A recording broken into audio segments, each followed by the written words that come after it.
that time again. Oh, Amanda's here. Yep. Sorry, that means it's all sad, depressing news. Once a month. Actually, it's very. We're in a really weird place. We're in a weird place, Amanda, because we're leaving. Like we hit the roller coaster top, and so we've got a lot of the fallout is still happening, but we're not like in the middle of the crap storm right now. Yeah, this is the like taking a breath before something else horrible happens. Yeah, but then the weird thing is that there's not any other big news, so it's really just a lot of like, okay, here's like this is an asterisk. It's just all asterisks. Great. So I'm surrounded by asterisks. that's right. Yeah, welcome back, everybody. Did I already do that? RageSelect podcast? I don't know. I wasn't paying attention. I don't know. You get two. Amanda, you know who we are. Yeah. There you go. Double. You read the thumbnail. You know which one of us it is. That's right. Look at the description, for God's sake. I mean, I never look at any description for any YouTube video that I click on. Not at all. Which is why I've just kind of write the same thing with a slightly different Everybody tone. go into every video and comment on every description, so then Jeff has to write like individual good descriptions. You and I were waiting in line last week for delicious food, and we did the math, and I was like, I've been doing this. I've written 15 years worth of video descriptions. Like eventually, it's just like game people watch it. It's like it's basically a Mad Lib with the name of the game, some dumb joke, and then the words "the dojo," RageSelect, and whatever game it is we're playing. Yeah. So, Anyway, we do though have news. It's kind of an interesting one. I think it's gonna be an interesting one. I think we have some interesting stuff to talk about. Interesting discussion because I've got some new thoughts on the same shit that I've been talking about for a little while. Okay. However, before we get to this, Amanda. Yes. I did the news this week, and you know that new Spider-Man movie came out this week. Sure did. Right. I know that I'm just spitting directly into the wind and it's going to fly back and hit me in the face. Sure. But like, God damn, can people just let the movie fucking come out before like everything is in the title? I know. All the spoilers. Like, I know that Marvel has gotten to the point where they're just like, we'll put everything that would be a cool surprise in the trailer. Yeah. Put it all in the trailer. Well, nobody's going to go watch if you don't know. Like, I watched that Doomsday trailer and I was like, well, I didn't know that. I mean, they spoiled the one thing. I'm just going to be a little vague. Everybody already knows it. But spoiled this thing at Comic-Con 3 years ago. That was like, that would have been a huge reveal. Yeah. And yet they were just like, we can't keep it in our pants. This boner just keeps flying out of my jeans. And I'm like, damn it, dude. Typical flashers, man. Yeah. Always get some better underwear. Anyway. Nicer trench coat. So last week I watched a cartoon. I watched. I looked at everything that was coming out last week. It was Mandalorian and Grogu, Disclosure Day, and He-Man. And this week it was Supergirl.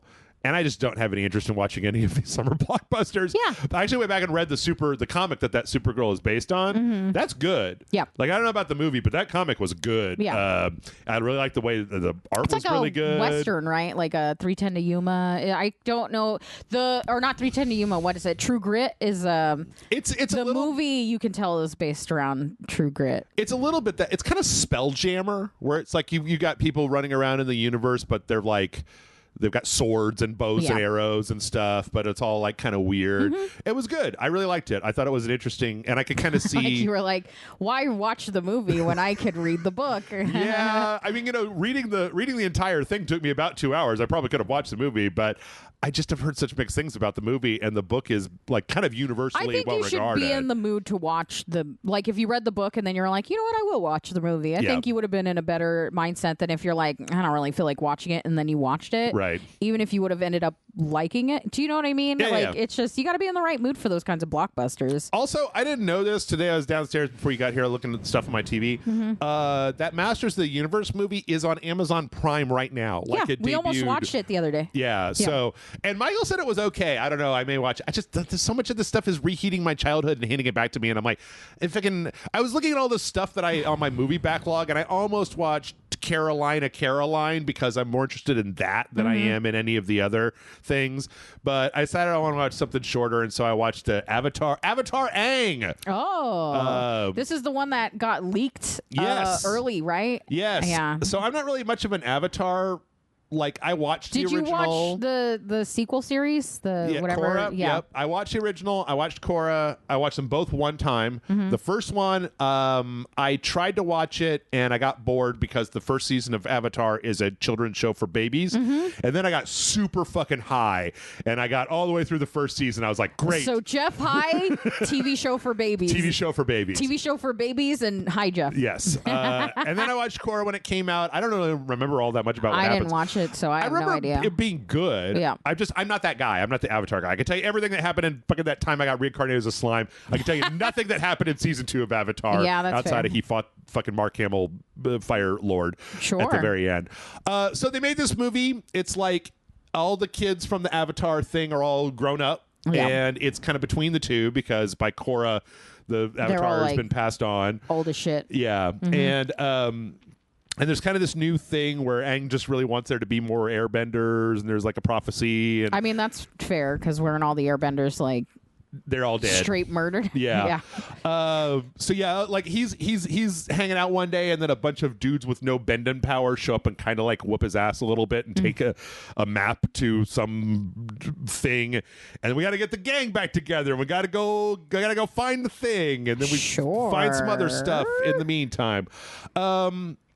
It's a really, really pretty movie. Yeah, I mean, the trailer we have on the screen is really pretty looking. Yeah, it's really pretty. It's about 90 minutes. It's got a bunch of really good action sequences, which I think is like, it's kind of like when you go back and look at Avatar looked really good for the time it was out, but this is obviously benefiting from like the full digital animation pipeline that a lot of like modern anime uses, and it's obvious that they put some money into it. When I was watching it, the thing that I was really that really got to me was I could feel what it would be like if you were a fan of this.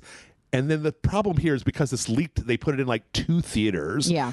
And I could only imagine going to a theater if you were a big fan of Avatar and seeing all of these characters, but they look so good. Yeah. And it's all on the big screen and it all is just beautiful. And they got all the callbacks that you would want. He fucking jumps on that buffalo and says yip yip or whatever. And like everybody's like, yeah, you did the thing.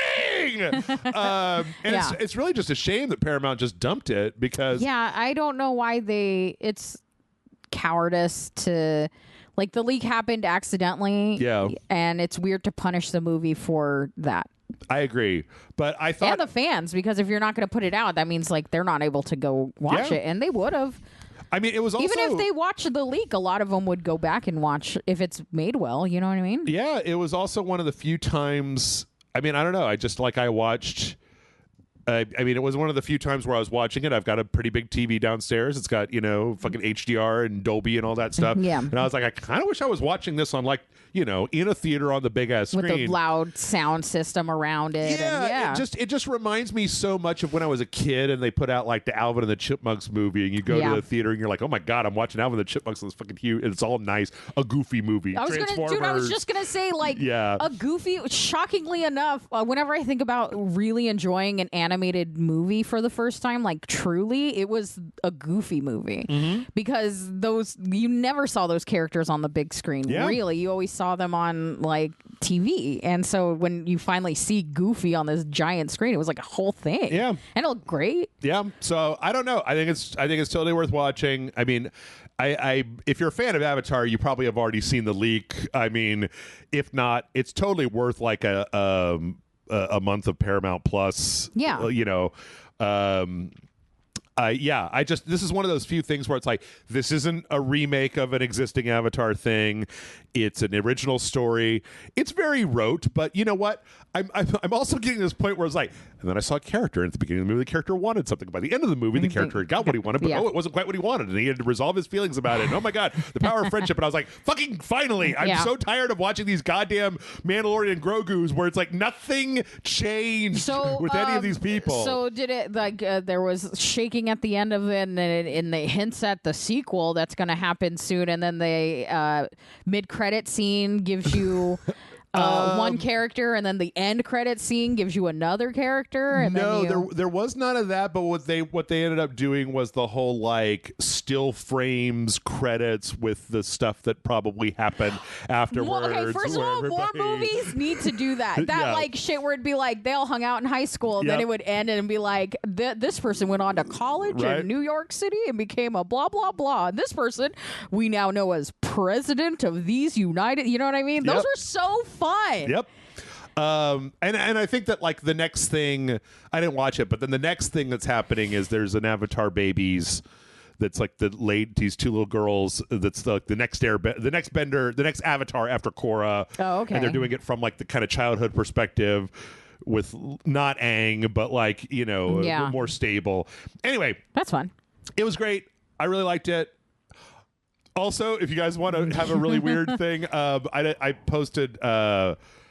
I think I just messaged Matt about this. They put out a trailer. They're putting Transformers the movie back in theaters. Oh yeah, the Discord y'all were talking about. Yeah, did you watch that trailer? No. They cut the trailer like a Christopher Nolan movie, where they took out all the cheesy music and it's just like like putting up weird stuff happening, and then like in the back there's this like you see these words. It's just like one shall stand, one shall fall in between. And it was like it's cut in the most dramatic fashion ever, and I'm like, I feel like somebody's gonna be mad when they go to see the Odyssey and then fucking Stan Bush starts screaming about touching people. So anyway, that's me. You don't think Rodimus Prime, or whatever the fuck his name was, deserves a serious movie?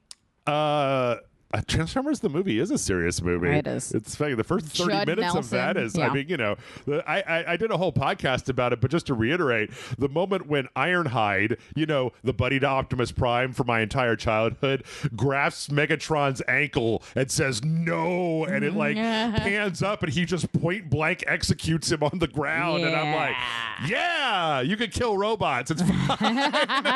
Murder. Yeah. Anyway, man, what you got? You got anything good?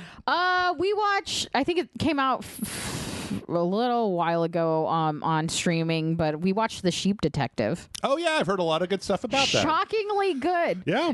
John's been listening or reading murder mysteries, and he was like, I feel like watching a murder mystery, and he went Sheep Detective, and I said, before we start, every review and video I've seen of people watching it, they cry, and he's like, whatever, and then we watch it, and I cried a lot. Yep. Because they're sheep. They're just sheep, and they just want their guy. But the mystery was not particularly hard to solve. Yeah. So they literally, the moment all of the suspects were in the same room together, John and I were like, oh, it's that guy, and then like, or girl, or whoever. It really seems like the Babe of this or the Mouse Hunt of this particular time period. It's surprisingly heartfelt. Yeah. Like really well done. I thought it was gonna be more hokey, but like we talk about, you and I have been talking a lot about like comedies. Yeah. This was a really funny movie. Okay. Like cutely funny. There's serious moments. Like it is talking about a murder and it is sad and stuff, but like they're funny. Like they're just delightful, dumb fucking sheep. Yeah. Trying to solve something. Also, one of the actors in it is the guy that played He-Man. So we were debating, we literally were debating between this and He-Man. And then we were like, no, let's watch this. And then He-Man showed up and we're like, oh shit, he knows. But Yeah. Weirdly star-studded cast. I've not heard of a single person say anything but positive about it. Like is it something we'll watch over and over again or anything? No, but I'm glad we watched it. It was nice. We had a good time. It seems, I mean, outside of the murder part, it seems I feel like I hear a lot of the same sentiment that I heard about like Paddington. Where it was like, oh, it was charming, it was delightful, I loved it, it was great, made me feel real nice and stuff. So. Yeah, it's surprisingly enjoyable. I'm glad we watched it. Yeah, there's a lot of people. I know, dude. Brett Goldstein plays two people. If you watch Ted Lasso, he's the Roy Kent. Yep. Yeah. Yep. He plays brother Rams, and they're both stupid, and it's just funny to listen to him talk to himself. Okay. Yeah, I've had that one on my list, but like I have to be in a very specific mood for heartwarming, or else I'll get mad and turn it off. Yeah, you gotta. Yeah, if you're like in the mood for like this is a delightful little movie, that's when you should watch it. Okay. Well, great. Yeah. I tell you what, let's start talking about some newses. Okay. We got a lot of newses. I tried to cut them down a little bit, but we still have a lot of newses. So I know that people probably got tired of this happening. Usually when I start the news, I try to like clump together like Xbox and PlayStation and Nintendo into their own segments. And over the last few weeks, it's always started with Xbox and then gone to PlayStation. And that's happened again this week. Yeah. I'm sorry. We'll when something different happens, maybe we'll get in a different direction. But anyway, last week there was a big outage of Xbox Live. And this is no big deal. Like it was, it happens. It's a thing. It happens. It went on. It was around July 27th, and it went on and on and on. It was like a day worth of this. PlayStation had one like a month ago. But the big thing is that this really crystallized into this really injected some life into the conversation that we've been having about like digital ownership because Xbox is fucking terrible at that shit. Like PlayStation, you set one of your PlayStations as a primary PlayStation, and if you're offline, you can play the downloaded games on the primary. You can only have one primary, so the ones that if you have a second one that's using your same account, that one can't. So you can only do it on one. But the Xbox, like I've been playing a Game Pass game on my PC, and then I loaded it up on my Xbox, and the Xbox was like, no, you're already playing that somewhere else. Like active checking at all times. So it brought up that interesting question of like, well, if you're going to take away the ability for any of us to do anything offline or with physical media, then it is incumbent on you to make sure that your service does not go down and stop me from playing the games that I actually gave you my money to play. Well, that would imply they care about us enough to worry about that sort of thing. Well, it's funny because of all of the companies out there right now, Xbox at least is pretending to, because they're in third place and they're in a bad spot and they need to garner trust. So they've been a lot more vocal about this than, PlayStation doesn't talk to anybody anymore. Like they just fucking do whatever the fuck they want to, and but like Xbox is out here replying to tweets and shit. Like that could also just mean that they have like a really good intern.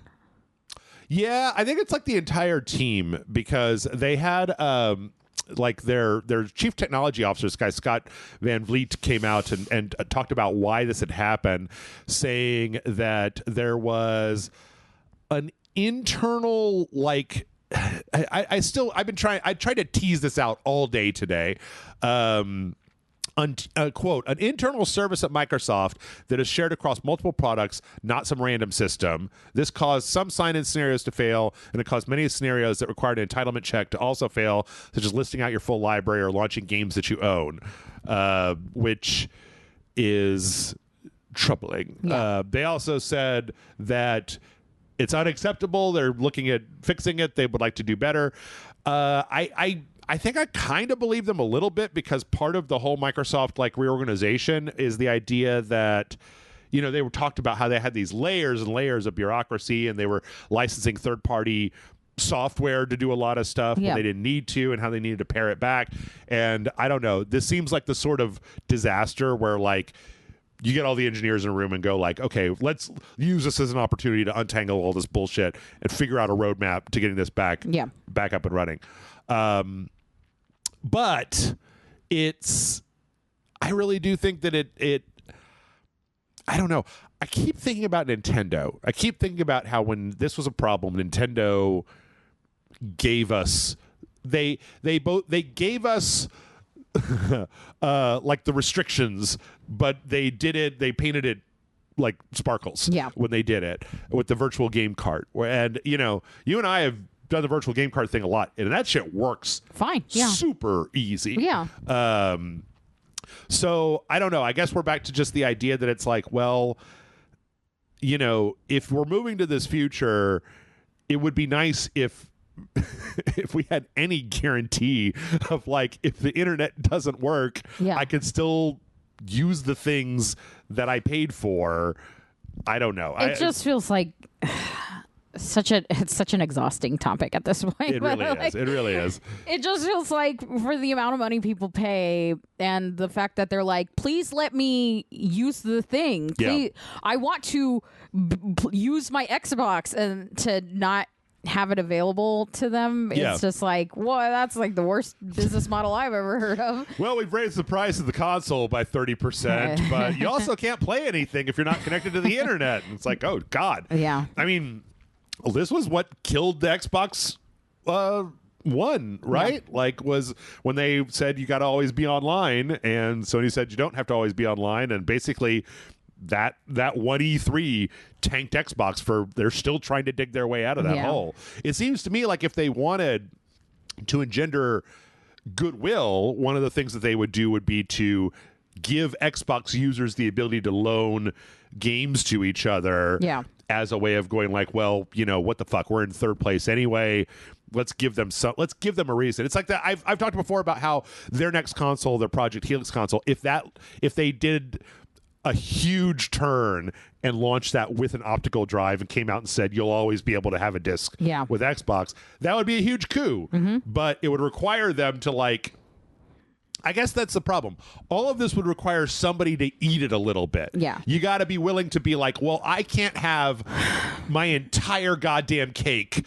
Like, I have to cut a little bit of a slice off for some of the other people at my birthday. Like, I can't just have you all come to my house and then eat an entire cake in front of you. They're all playing right now. They're all playing the long game in making physical media obsolete so that they can own everything and you own nothing and you're always renting, whether you realize it or not. So it's just like they're not going to, because they already know that they're like, in the long run, if they survive this, they will make more money off of us. Okay, but here's a weird question though. But doesn't this leave, like, okay, the PlayStation has, you know, let's take the game franchises off the table. Sure. Let's take the Marios and the Halos and all that shit off the table. These are just PCs. Yeah. Like the PlayStation, they have their own upsampler on the PS5 Pro, but you know, the Nintendo Switch and the Xbox Series X and the original PlayStation are all using AMD's upsample tech, the same shit that's in my fucking computer. They're all using general RAM or whatever. Yeah. What's to stop another company from just being like, hey, we're making a console that has a disc drive in it? That's what I'm fucking I've been waiting this whole time for. Right. And then what if the next new machine is like disc drive? But then they're not. What if Sega makes a comeback? What if Sega's it's the Genesis 2. Yeah. It's the Sega CD for realsies this time. Yeah. I mean, but like if the consoles aren't, if the other games aren't, like Sony and Xbox aren't making games on disc, then what does it matter? Do you know what I mean? Like, then you're only getting the physical discs of the console for the games that are for that console. Well, I guess the thing is that I guess it depends on. I mean, again, what this is burn the. Well, it's a huge question of how much. It would have to be somebody. It would have to be like Epic, right? It would have to be somebody with incredibly deep pockets to just be like, "Hey, fuck you guys. There is a giant hole in this market." The problem is, I just don't think that hole is big enough. I think that it's like 500,000 people on Twitter carping in an industry worth several $billion. It's this thing of like people all rely on digital, and like we've all purchased games digitally, even though we could buy them physically. And, but the problem is more of like the symbolic nature of what that means. Sure. Now. So like we don't want them to stop because we know what that means. That means that they get to own everything and we don't get to own the games that we're buying. But if both options are available, who's not going to choose the more convenient one?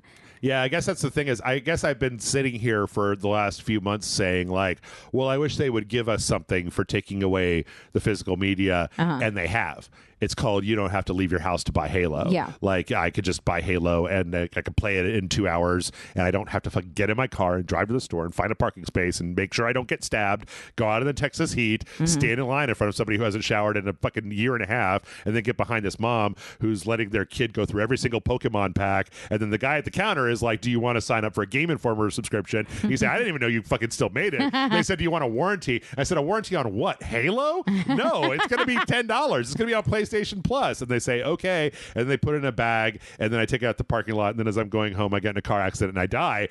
Or I could just buy that Halo. happened, by the way. That really happened. So maybe that's a thing that we're all taking for granted because it's been a slow switch, right? Is that used to be. In fact, I actually remember it because I've been doing RageSelect for long enough. I used to every week I'd have to get in the car, go to Best Buy. Do they have it? No. Go to GameStop. Yeah. Do they have it? No. Go to Target. Oh, they've got it. Okay. Well, and we would do the text group thing of like, oh, I actually got it here, and I got it. Oh, they have like the Wii U's over here. We just saw them restock. You know what I mean? Like that was happening. Yeah. So I don't know. Maybe that's something to keep in mind because I got another one. We'll come back to it in a minute. Sorry, I feel like I cut you off. Oh no. I'm just like I believe me. I don't like this, and it makes me like I'm not going to purchase. Any consoles that doesn't have a disc drive at this point. Like any non-Steam related console. Sure. Because that's kind of a different bag. But like I'm not going to get another PlayStation or Xbox. I probably won't get another Nintendo after this. Like any console generation past where we're at right now because they don't deserve my money if this is how they're gonna fucking do it. Sure. But I also think it needs to be said that like a lot of people are mad, but then they're also just gonna buy digitally, and it's this weird thing of like they need to do it because they should do it, and they're not going to do it because they want the money. And then the people that are complaining are still gonna fucking pre-order a non-disc fucking Grand Theft Auto. If you're mad about Grand Theft Auto 6 costing $100, you should not buy or play Grand Theft Auto. Yeah, that's not gonna happen. Also, not even just that. Pre-ordering it is nothing but a fucking reward. That's true. That is nothing but a fucking reward for them. I'll take you all on. Well, okay. So here's the thing. Let's move on to a different Xbox story. Yep. I've been talking for a long time about how they keep like raising the price of stuff and blah blah blah. Yeah. And they're going to start pricing us out. And so far, it hasn't come to pass because the deep pockets people keep buying everything and it hasn't turned yet. Must be fucking nice. You guys all Rockefellers? But this week what we've got is a lot of earnings reports because it's the end of the quarter. Yeah. So our fourth quarter earnings from Microsoft shows a 10% drop in content and services year over year and a 13% drop in Xbox hardware. That all evens out to a revenue decrease of $1.7 billion year over year. Yeah. So they made $1.7 billion less this year than they did last year. Yeah. Are we at the end of the life cycle of the Xbox? So is this the like twilight of the? Do you know what I mean? Because like usually it drops, right? The thing is, what I've learned over the years is that if you're a small business, maybe. If this was the Ouya 2, maybe. Microsoft is a $3 trillion company. They can eat a $1 billion loss on Xbox for the next 25 years and never, ever feel it. Yeah. Not only can they run it at a loss, but they can run it at a big loss. Well, I mean, the end of this generation of console. Like, are they? Is it making less? Because I don't play anything right now. Yeah. So like, is it they're just when the console starts ending its life cycle and it's like, well, less games, they're like pushing less, it really just depends on how they go moving forward. The thing is that they've been a mess for a long time. Yeah. But I would still plug in my Xbox every now and then for something. So there'd be something specific that I was like, okay. So there's still like it was more of a thing before I got the PS5 Pro because I would look at what platform had the best performance. And there were a lot of times when Xbox did have better performance than PS5. But with the PS5 Pro, especially with the PSSR 2 update. Less of a question. Yeah. But, a lot of people, I mean, the thing I have to keep remembering, lots and lots and lots of people, they buy one console. They bought a Series X at the beginning of this. They're not going to shell out the cash for a PlayStation or a Switch or anything else. They're going to just keep working on their Xbox. So they're going to buy... I don't know. I'm trying to think of the Beast of Reincarnation. Beast of Reincarnation is on Game Pass. Anyway, they're going to buy something. Yeah. or they're going to keep using Game Pass and they're going to keep paying for it. Yeah. So I still think there's enough there. It's so weird with corporations because even when there's a drop, they're still making a fair amount of money. Yeah. Drop to them is not what a drop to us is. Right. Yeah. And also, I mean, you know, they brought in Asha Sharma to basically like hack off anything hanging over the edge and see what was left. So I think they'll at least have a year or two worth of. I mean, this whole thing is restructuring, right? So like it's going to look weird and in flux no matter what. Actually, that rolls pretty well into this other story where Xbox just announced that they have a lineup of 25 games that are coming to Gamescom, which is the basically but European like actually, E3. Or are they just going to show a bunch of trailers from companies that they're going to gut? It's a good question. I don't think they are because I don't think there's anything left for them to gut. Yeah, that's fair. Yeah. They're going to show more Fable live gameplay, which is something we haven't seen much of. So they've got 25 things. They've announced some of them. Alien Isolation 2 is supposed to get shown off. Stranger Than Heaven, which is I don't know what we call this, but every year there's like some game that's just everywhere, and I don't care. Like it's like, yeah, man, just put it out. Like I don't care. But Stranger Than Heaven is basically that for right now. And then Call of Duty Modern Warfare 4.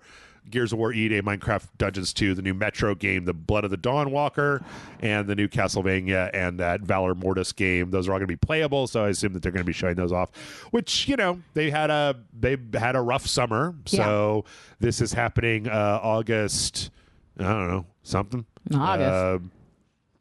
Something. How can it be in August when it's 26th. only February? Why does time go by so fast? Asha Sharma also had to come out and basically say like, no, we're all on track as far as that revenue report goes, which they always do. It's just, you know, what are you gonna do? I have great faith in all of our lovely people. Yada yada yada. Restructuring takes time. Yeah. Bethesda's Bethesda, just shut the fuck up. I don't care already. Bethesda's come out to, well, actually, it's weird. This YouTuber called Mr. Matty Plays, interviewed, asked them a bunch of questions and they answered, which was a little strange. They said that all of the layoffs are not affecting the development of Elder Scrolls 6. Sure. Which, considering the fact that, well, it's weird because last week they announced that they've got 5 different Fallout games that are in development. It's like Fallout 76. They're remaking 3 and New Vegas. They're beginning pre-production on Fallout 5. They're adding stuff to Fallout Shelter, blah, blah, blah, blah. But those 2 remakes aren't being done by Bethesda. Yeah. And Fallout 76 is just a live service team. And who gives a shit about Fallout Shelter? Yeah. It's just one dude working on Fallout And then their other project is being made by Obsidian. So it's they don't actually have, I don't think, a lot of active development. They're probably doing more Starfield stuff. But that was kind of the big headline saying that, I think everybody keeps saying, I keep seeing this sentiment over and over again where it's yeah, I mean, Microsoft just fired everybody that was making games to the studio, and I'm I don't think that's true, you guys. I've seen what the output is, and it wasn't very good before. Yeah. It's not like they were cranking out bangers every 6 months, year after year after year. Yeah, it's been a lot of these have just been come on, do it already, do something. Yeah. So, yeah. Anyway.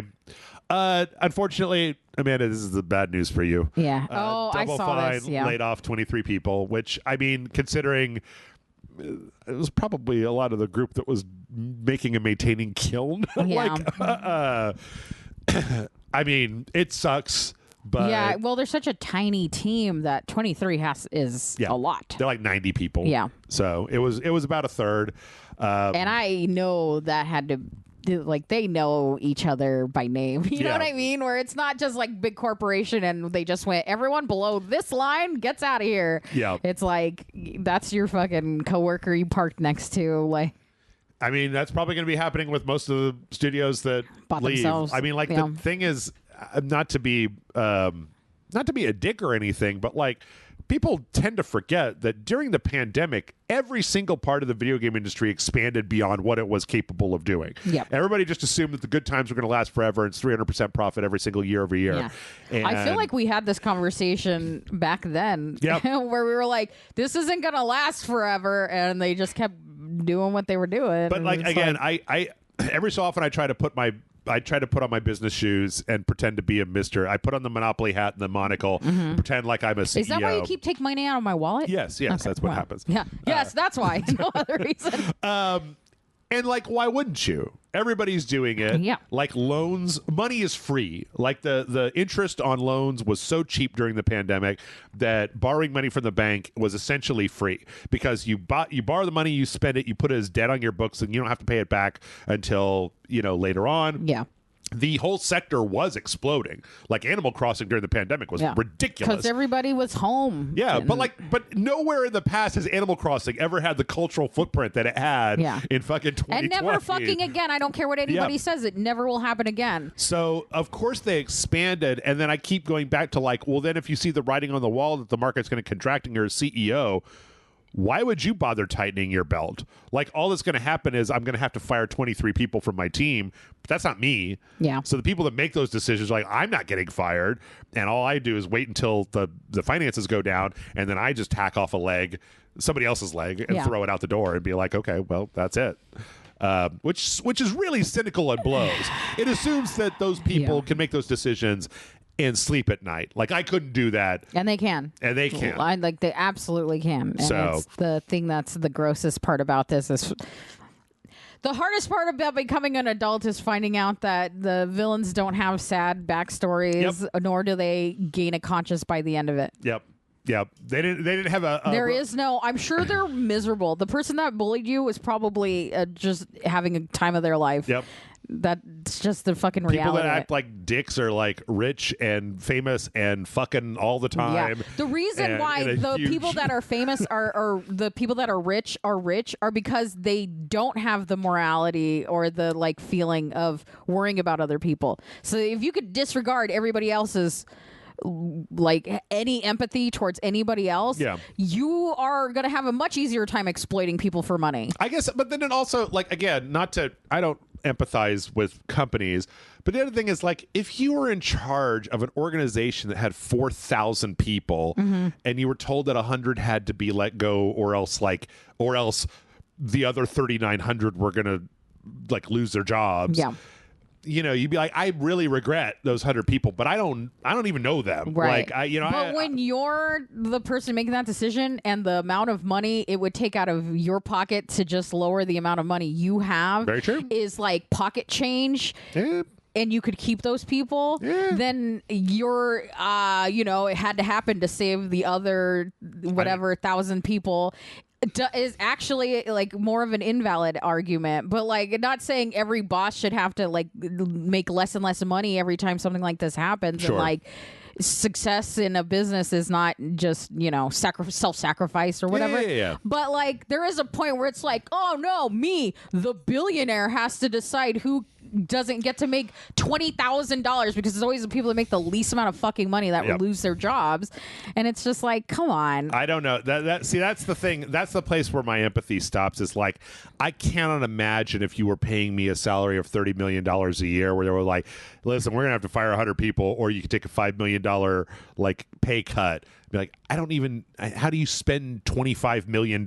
Yeah. Like, I couldn't spend $30 million. Yeah. If you handed me $2 million, I probably couldn't figure out how to spend John it. and I talked about like we could live off of $1 million if we like live the way we're living now. Yeah. It's just like for the rest of our fucking life. Yeah. Let's see. Halo Remastered came out last week. They had a little cheeky ending that indicates that we're probably going to be getting Halo 2 remastered, basically. So, did you have that queued up to the end, or did they have that queued up? They had that queued up to the end. Yeah. So there's one of the characters in the game. If you beat the game on hard, they've always had a little thing, and this one of the characters basically turns to the camera and says, "See you in the sequel." And then, like after the credits, there's a thing where they show a plot point that is the beginning of the next Halo game. I mean, at this point, Why would they not? Yeah. Like Halo 2 was just made of like 90% of the assets of Halo 1. You already made Halo 1. It's like not making Resident Evil 3 after you made Resident Evil 2 remake. Yeah. Like, of course you're going to do that. and you know what? It gets you infinite goodwill. Everybody's like, "Woo, I get to play Halo again. Ooh, I get to feel like I'm a kid again. I got all these feelings from like when I was a kid." And I'm still over here like I don't like Halo. Do you guys not have traumatic childhoods? Well, yeah. Then you go to your room and you play Halo. Am I the only one? You play Halo to You escape guys your not childhood. craving your childhood again? Yeah. Really? I was in my 20s when Halo came out, so I don't have a lot of nostalgia I think for it was in high school. I don't remember. Anyway, I mean, it's just, that's something that's going to happen. Here's a really weird one. So last week, Xbox announced that they were putting Xbox One games, not Xbox One, OG Xbox games on Game Pass. So if you owned like Fusion Frenzy or Crimson Skies or one of them Conquer games, you could play those Xbox games on your PC like as if it was backwards compatibility on the Xbox. Yeah. Well, what people found out was that it was running through an emulator. And so as a proof of concept, some people like shoved Xbox 360 ROMs into that emulator and got them at least to boot up. Like they don't run super well, but they're booting up to the point where people are like, yeah, we're probably going to be seeing Xbox 360, which, that's a value proposition. Play games that were trapped in the Xbox 360 on your PC through Xbox Game Pass, and you could buy them for $10 off the Microsoft Store. That's a good value proposition if they managed to get it. Yeah. Like we had a story last week about how Gears of War 2 is unplayable anywhere but the Xbox 360. They never put that shit out on the PC. 2 and 3, I believe, were both 360 exclusives. Yeah. They were never put out on the PC. They were never remastered. They remastered the first one, but not any of the rest of them. And Weird. So, yeah, because a group ported the three. They found a demo they found demo code from an E3 station running on a PC, and then shoved the assets from the 360 ROM into that emulator to make it run natively. But there's a lot of 360 games, the same way there's a lot of PS3 games that I just like there's nowhere to play them. Yeah. Like I've been jonesing to play Burnout 3 Takedown for like 4 years now, and there's just no real good way to play it at the moment. So the idea of taking some of those 360 backwards, quote unquote, backwards compatibility titles and shoving them into Xbox Game Pass is actually, again, that is a thing I could do on the Xbox that I couldn't do on the PlayStation. They're just trickling out PS2 games onto the PlayStation. They still have no way for me to play PS3 catalog games outside of streaming, which is trash. Yeah. Trash. Garbage. Don't do it. Doo-doo. Doo-doo on the street. Caca. Okay. Let's see. Strangely enough, this is a very weird story. We had all the Grand Theft Auto 6 pre-orders. Turns out the Xbox version of Grand Theft Auto 6 has a little bit of an advantage on the PS5 version. What kind of an advantage? It is region free. All PS5s have region locking on them, but Xboxes are region free, which means that if you live in a country that's, has very expensive video games or whatever, you can totally just import a copy from somewhere else. You don't have to worry about the specific region that you live in, which is good news, because they don't seem like they give a shit about stuff like this. Yeah. So yeah. Interesting. That also was interesting because there's another story this week about how in Japan, if you buy the code for Grand Theft Auto 6 and you wait 170 days, 171 days, it will no longer be functional. After 170 days, that code stops working. That's crazy to me.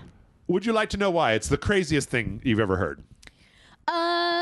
Yeah, I can't guess. I couldn't fathom a guess. So you know how other countries do things cool and we suck? Yes. Like in Japan, if you're going to sell a digital product, you have to put aside half of the cost of that, or a portion of the cost of that product, in case in case I pre-order a game and then that company goes out of business, then I get that money back.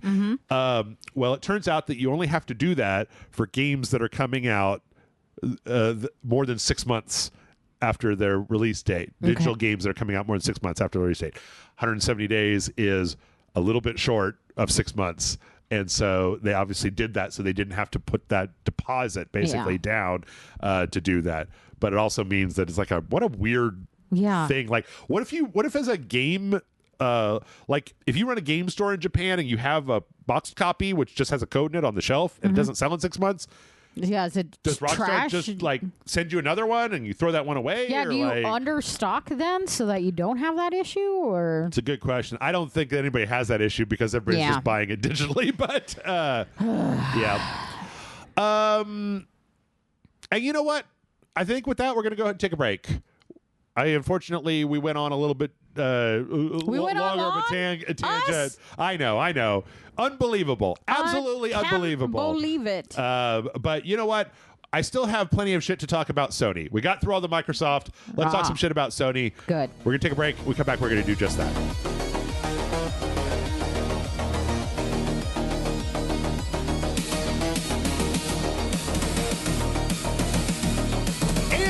Here we are. Watch out, PlayStation. That's right. I got you my crosshairs. Did you forget the word for a second? Doing the eyeball. I'm putting the eyeballs at you. I'm pointing at my eyeballs. I'm pointing at your eyeballs. He's making Google eyes at you, PlayStation. That's Watch out. Actually, this isn't about PlayStation just yet. There is... well, the whole intro was made me look like a fool. It's sort of... Oh, my God, I can't believe that this is what we're doing again. Nice. So some people have put together a protest blackout of PlayStation. Fun. Those don't mean anything like nobody go on your PlayStation between 1 p.m. and 5 p.m. on Thursday. They want from August 23rd to August 30th for people to not buy, play, or something else. There was like a third thing. I don't know what else they would do.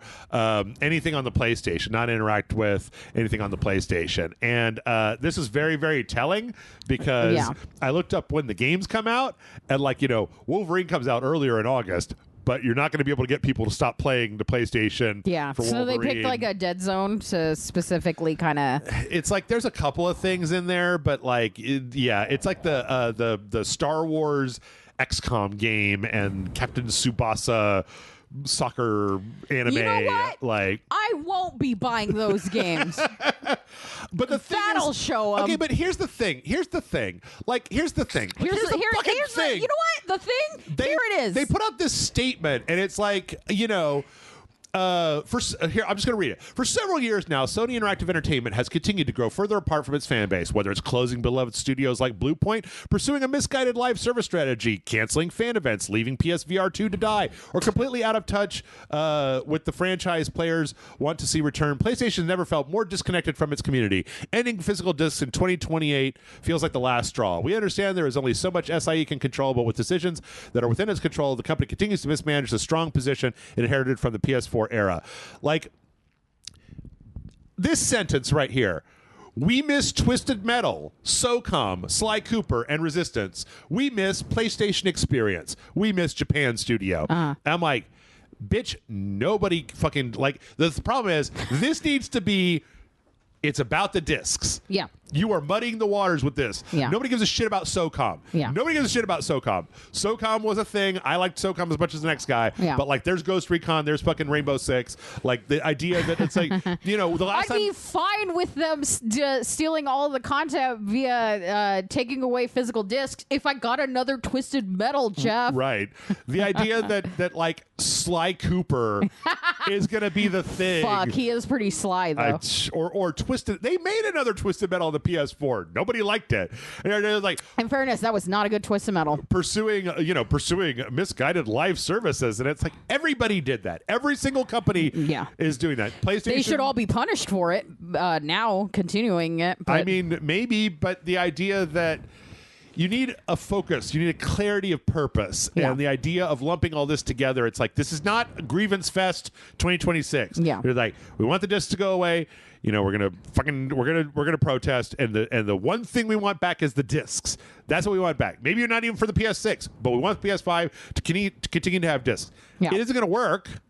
Like, they're not going to do that. They've already done the math. And even now, I keep seeing these things where it's like, holy shit, that tweet got 1.8 million views. They sold 97 million PlayStations. Yeah. Like, this isn't even affecting huge amounts of people that just play a PlayStation. They don't know. Like, you need to do a political door knocking, like phone bank campaign if you really care about this. You can't just be like, people of the internet, come together with me and say you won't play PlayStation games. Half of them are not going to do that. Except they're not even saying that. They're saying you won't play for a week. For a week, yes.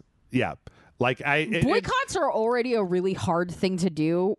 Like a short-term boycott is pointless. Yes. Even if PlayStation takes it seriously, then all they're going to do is budget around that week. Right. You've already told them. Yeah. You already told them. Like, you know what PlayStation could do?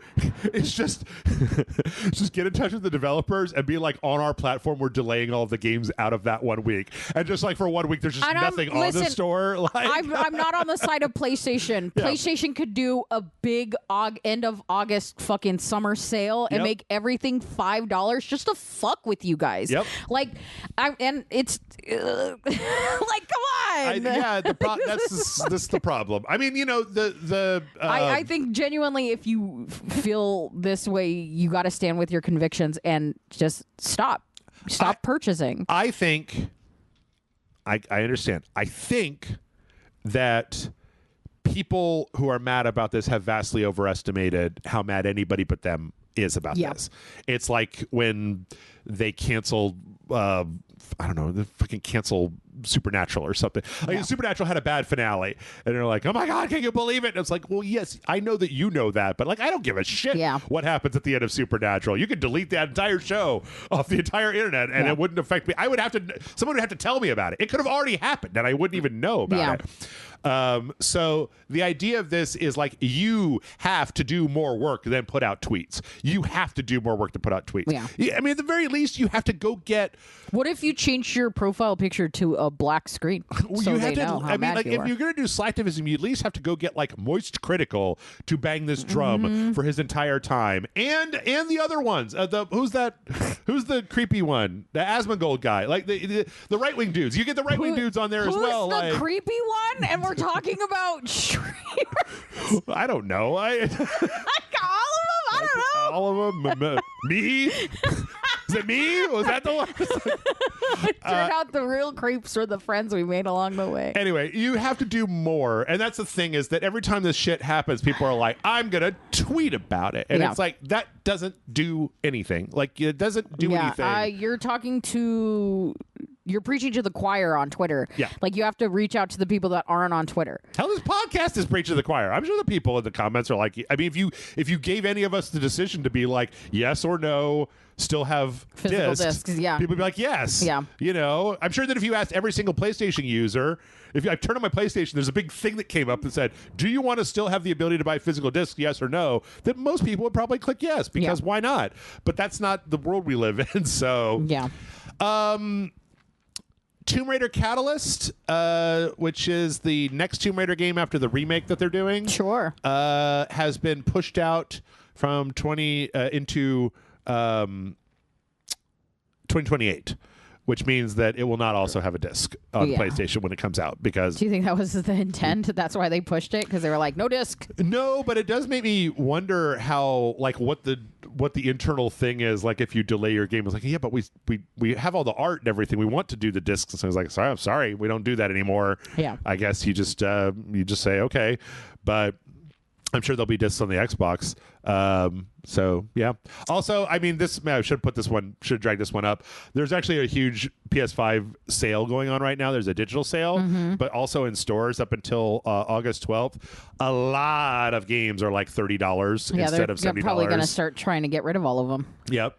Like Demon's Get the discs Souls now while you can still play them. Hey, you know what? I was thinking about trying to move some money around, or maybe like see if I can put some funds together and just do all of these, because I don't have any of these as discs. Yeah. And most of them are 30. Like God of War Ragnarok, $30.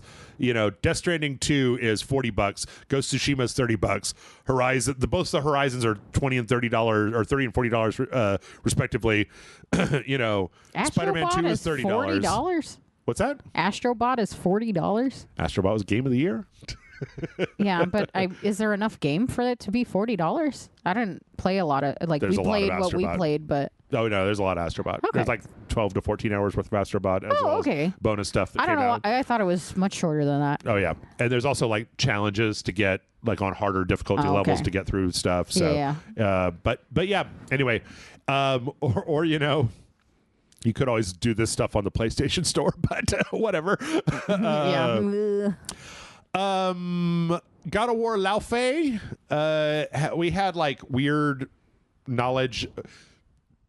They confirmed that God of War Lao Fei is going to be on a CD, which means it has to come out in 2027. Yes. We now have a date, and it's February. So February 2027. Valentine's Day. Get it for your girlfriend. Yep.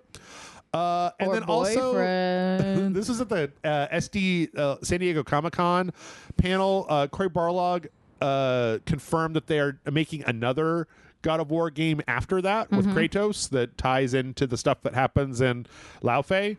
And it makes me irrationally angry. Yeah. Because they're cowards and they brought out the guy so that the boys will be happy again? No, it's because they smooshed 2 games worth of content into God of War Ragnarok, and it came out feeling bad because it was so rushed.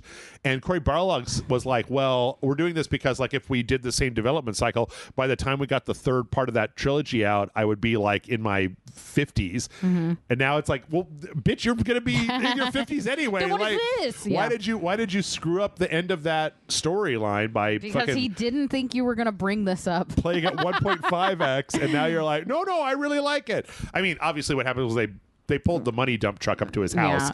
Yeah. And why does nobody pull the money dump truck up to my house? well, what AAA spectacular game have you made? Well, okay, so I was developing this donut simulator, but nobody wanted to make it. Which I've been talking about for no joke 15 years. Yeah. Well, maybe that's what maybe we get the patrons to crowdfund. Yeah, do you guys want to play Donut Simulator? Yeah. Let me know. I could pitch it to you right now, but I don't want people stealing my IP. There was also an interview recently with the former president of Sony Interactive Entertainment, Shuhei Yoshida, where they were asking about. So I don't know if you know this, but there used to be a studio that Sony had called Japan Studio, and they made like Gravity Rush, and they were the ones that I think produced Bloodborne and a bunch of other stuff. Okay. Like the original, the first Astrobot, the Astro's Playroom. Last year they fired a whole bunch of people, and everybody that was left was basically merged into Team Asobi. And as you can see from the demands of the Blackout letter, some people really think that that was a shame. And apparently when they were asked about like why did this happen, the answer was because they weren't making AAA like Blockbuster makes a lot of money games. Yeah. What were they making? Last game that they produced, I think, is Demon Souls. But then when I go back through here, I'm like, okay, Demon Souls, Astro's Playroom, Patapon 2, which is a re-release. Monkey King Hero is back. Everybody's Golf VR. Daracene, which is the From Software VR game. Astrobot Rescue Mission, which was a VR game. The Shadow of the Colossus remake, which they were obviously a producer on. Loco Roco 2. Knack 2. Patapon. Everybody's Golf. Loco Roco.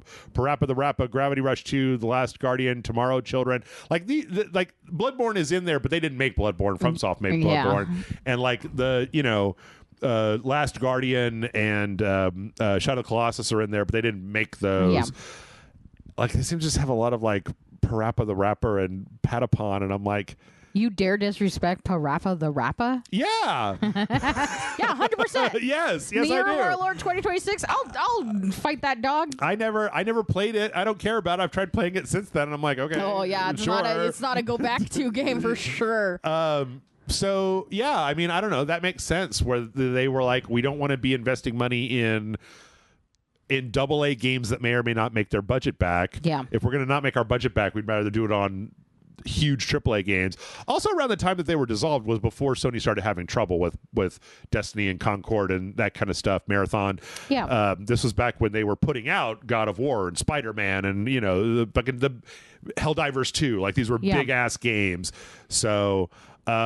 But I mean, so then you go back and you read that thing about like, why did you close Japan studio? It's like, because they weren't making very much money. Like, I mean, and again, I guess there's a difference between like as a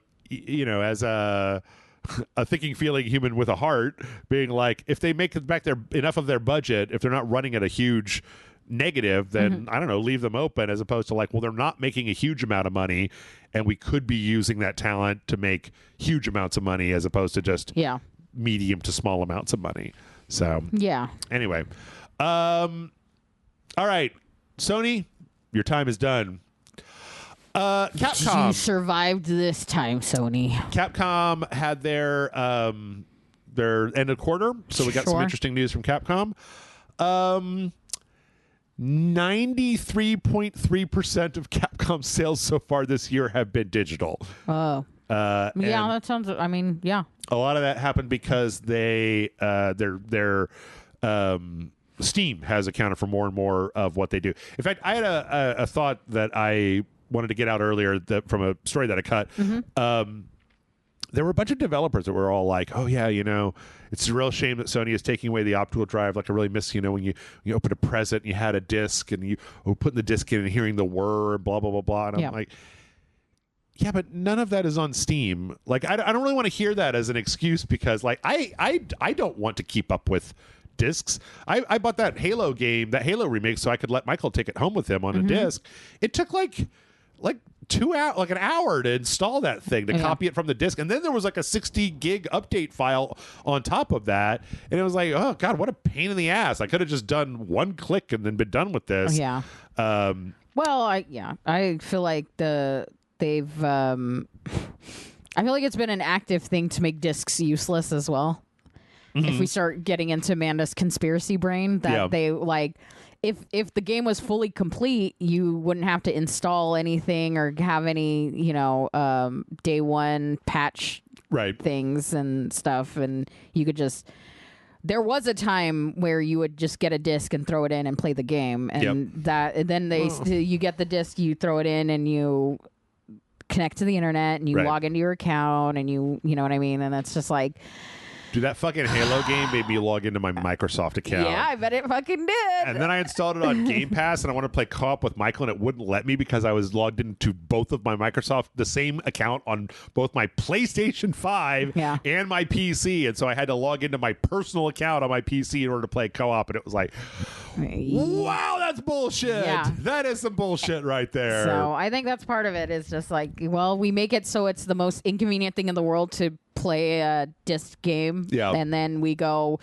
well, nobody wants to buy a disc anymore, and then they, what I miss is sometimes, you remember when they used to have like a CD that was a game, and but you could also put it in your CD player in your car. The soundtrack. It'd be the soundtrack. That was great. Fuck, that was great. Or like it had the game, but then also if you opened it up, there was like some multimedia bullshit on there. They put like the trailers and stuff just like on the CD. Shit was fucking cool. You used to be able to put a CD into your computer, and then sometimes the music videos would be on it. Yeah, very true. Pragmata shifted about 2.51 million units in 3 months, which is good enough that Capcom will probably be making a sequel. Sweet. There was a lot in this statement that basically was like, I mean, that's enough of a profit that we'll probably make another one of those. Also, we got the very strange news that like Resident Evil 2, the Resident Evil 2 remake just keeps selling. It just keeps selling. It's on sale. It's in the store. Blah blah blah blah. Capcom announced this month that Resident Evil 2 remake is now the best-selling Resident Evil game of all time. Resident Evil 5 was the previous record holder because that was like the heyday, the big time. 19 million copies, and as of the end of the quarter, Resident Evil 2 has 19.75 million copies. So. They also had a weird, it was a breakdown of all the stuff that sold in the last quarter.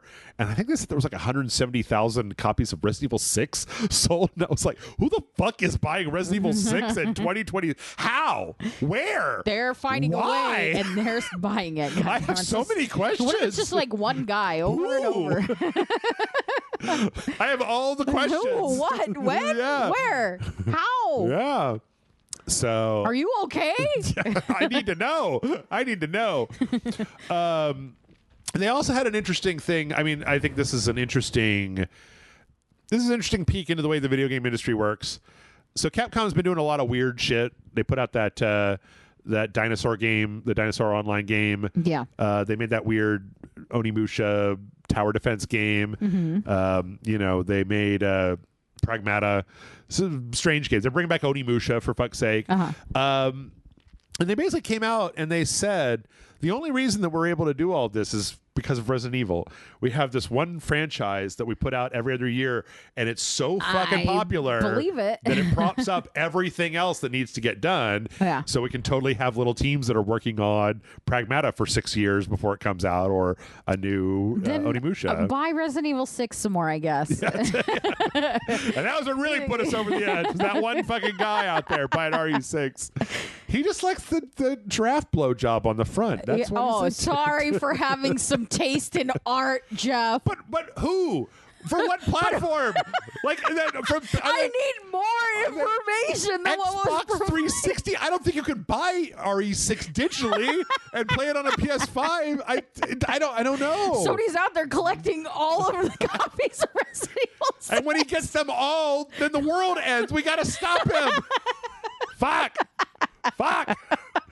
Also, Monster Hunter is in that as well, because the people that like Monster Hunter will just buy shitloads of Monster Hunter. Yeah, so. that's my brother. And Michael. Yeah. So, here's another one that's really weird. So, adding up all of those sales figures means that Resident Evil is now the third best-selling Japanese franchise in the world. Oh, well, yeah, that makes sense. What's 1 and 2? Do you know? It was Mario, Pokemon, okay, Final Fantasy. Oh, and Resident Evil. Did Final Fantasy get knocked out? Knocked Final Fantasy off the list. Fuck you, Final Fantasy. Hey, man, I'm still waiting for announce 17, you cowards. They've got, we're going to put out Final Fantasy 7 12 times. Yeah, but, you don't get to, well, whatever. I mean, we're talking about like Resident Evil 2 making a bunch of money because people are buying the remasters. So I'll shut the fuck up and get back into my corner. But I mean, well, the other implication here was that because Resident Evil 5 is the best-selling game of all time, I know that Capcom is putting it off as long as they can, but there's going to come a day where it's like, okay, guys, it's time to, we got to remake Resident Evil 5, and we got to try to do it in a way that isn't going to piss off every last person on the entire planet this time. And yes. But it's worth noting that even though it pissed everybody off, it was still the best-selling Resident Evil game for a long time. Yeah. So even though people were mad at it. People get mad, and then they, pre-order Grand Theft Auto. Sorry. Yeah. I'm sorry. Yeah. I'm sorry. Yeah. Do you have me on to do this specifically, or is this a surprise every time? No, not to me. I don't know. Comment down below. It's the first. Don't. You hurt my feelings. Don't. Can you imagine? Statistically speaking, there has to be one person where this is their first podcast. Oh, this is the first time they've ever listened to RageSelect. Yeah, and they're like, my bad, guys. I just stumbled across this today. It had fucking Avatar in the thumbnail, and I was like, oh, these guys seem interesting. Oh, so you're not going to put Sheep Detective in the thumbnail? I might put both. You don't know. You're just going to put the sheep faces on all the Avatar characters. Last week somebody made a comment where they were like, I love the RageSelect podcast because the thumbnail always tells me what's out on VOD this week. And I was like, I mean, yeah. God damn it. Sometimes when Amanda does sick burn. Sometimes it's, fucking Streetcar Named Desire. Sometimes. Yeah. Not in a while, but sometimes. I could have talked about the last Dungeon Crawler Carl book, but I didn't. Could have talked about 1973 Three Musketeers, but I thought I would respect you guys. So one of the other things we found out was that EA last year, Battlefield 6 was the best-selling game. So Battlefield 6 that makes sense. Outsold Call of Duty last year, which is pretty fucking nuts. Yeah. I mean, they're always kind of neck and neck, right? No. Really? Up until recently, Battlefield has always been striving, but they've been like... Oh, that's so crazy. I don't know why I always thought they were always a step behind each other, step ahead. You know what I mean? But they've been trying for like the last 5 years. Call of Duty has been trying. Did I fall for propaganda, Jeff? I mean, I don't know. They don't even put out good sales figures, but we found this out. Also, last year was the second year that Call of Duty was on Game Pass. And so you didn't get the same sales that you would have got normally because people just buy it on Game Pass. Yeah, so. that's fair. However, we also got we got the information that the CEO, and this goes right back to what you were saying before, Andrew Wilson, the CEO of EA, got an $8 million raise. What? Oh, my God. So now for last year's total compensation was $38,649,984. I just round that shit up. I don't know why you like. Maybe round it fucking down for once. Down. $38 million. I bet this fucker doesn't pay for anybody's lunch ever. That's all I'm saying. He caters once a year. It's McDonald's, and he acts like he's a hero. But here's the thing. I don't even know. Maybe he's a really nice guy. Maybe promise you he's fucking not. He seems like the devil. Like you know what Andrew Wilson looks like? He looks like the devil. He's just on fire with horns, and we're like, yeah, that's about right. Like he looks like Satan. Like I'm sorry, Andrew. No, not that guy. That's like a singer or something. No, that's one of the Wilson. This guy. Like look at him. He looks God. He looks like fucking in a movie when there's a regular guy, but he's like, I am the devil. He looks like an alien tried to be a human. Yeah. Do you know what I mean? Yeah. Like it's a very I don't know how to say this. Made out of plastic. It's like a weirdly generic face. So many of these are just the same picture staring directly at me. He looks like a standard sim character. Yep. You know, where it's just like make a guy. All right. That's what he is. This is the default. Yeah, here he's wearing a suit that makes him look just like the devil. Yeah, so. that is somebody that will strike a deal with you, and I promise you, you do not want it. Yep. That suit's too tight. What the fuck? You can't hire a good tailor? We also got the news, speaking of EA, that the Saudi Arabian buyout has been approved by the European Commission. Yeah. Well, I think that a lot of people looked at this because Europe a lot of times will have more to say about these sorts of things. Like they took a lot more consideration when Microsoft wanted to buy Activision because that was like a merger. Yeah. But they basically came out and they were like, this is just an acquisition. This is changing the owner's name on a piece of paper. Nothing we can do about that. So it does not like it makes them more or less competitive or does anything that fucks up the market. Yep. So far. We're still waiting to see how this is going to work, but we'll see. I don't know.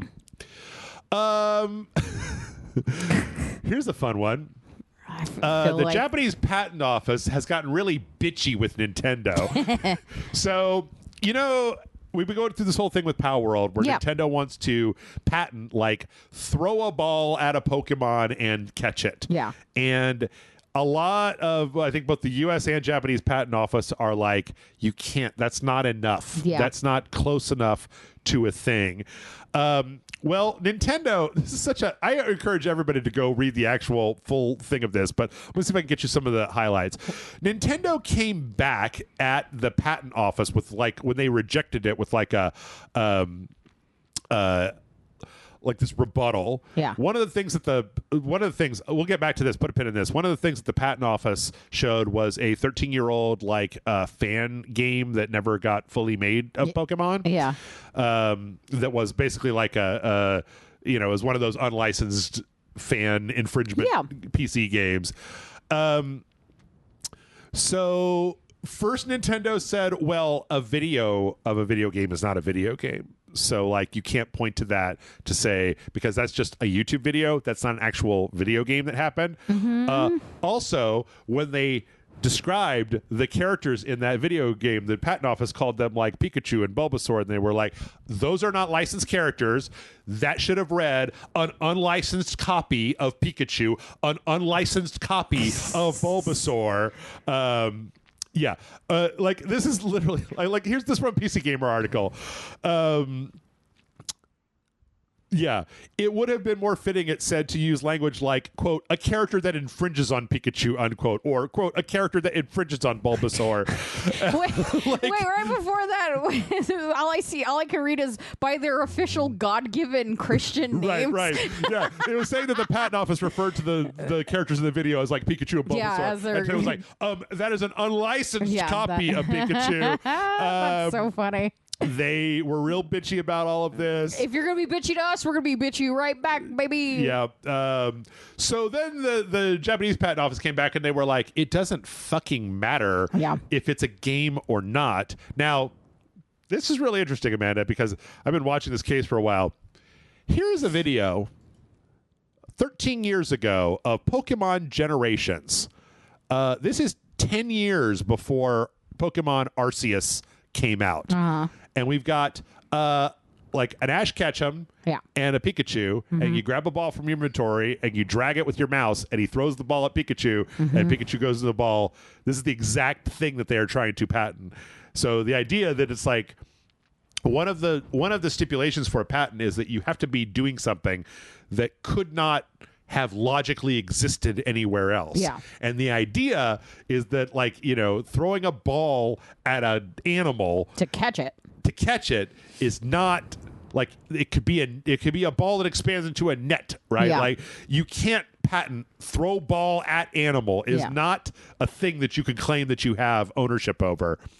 Anyway, so first they came back and they were like, it doesn't fucking matter if it's a video.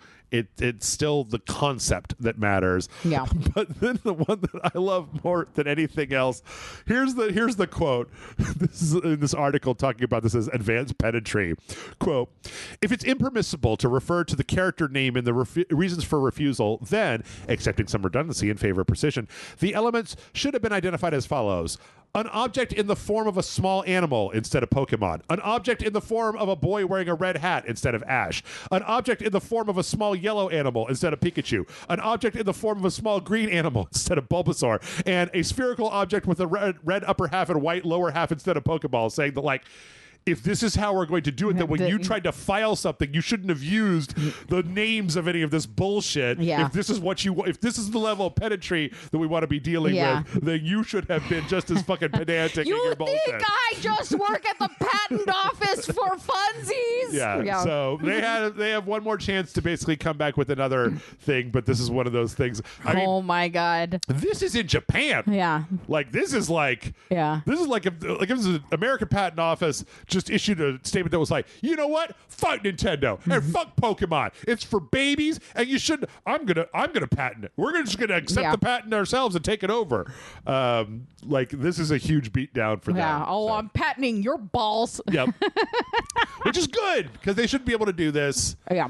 I mean, they realize. I mean, there's like a level of patent, yes, but like.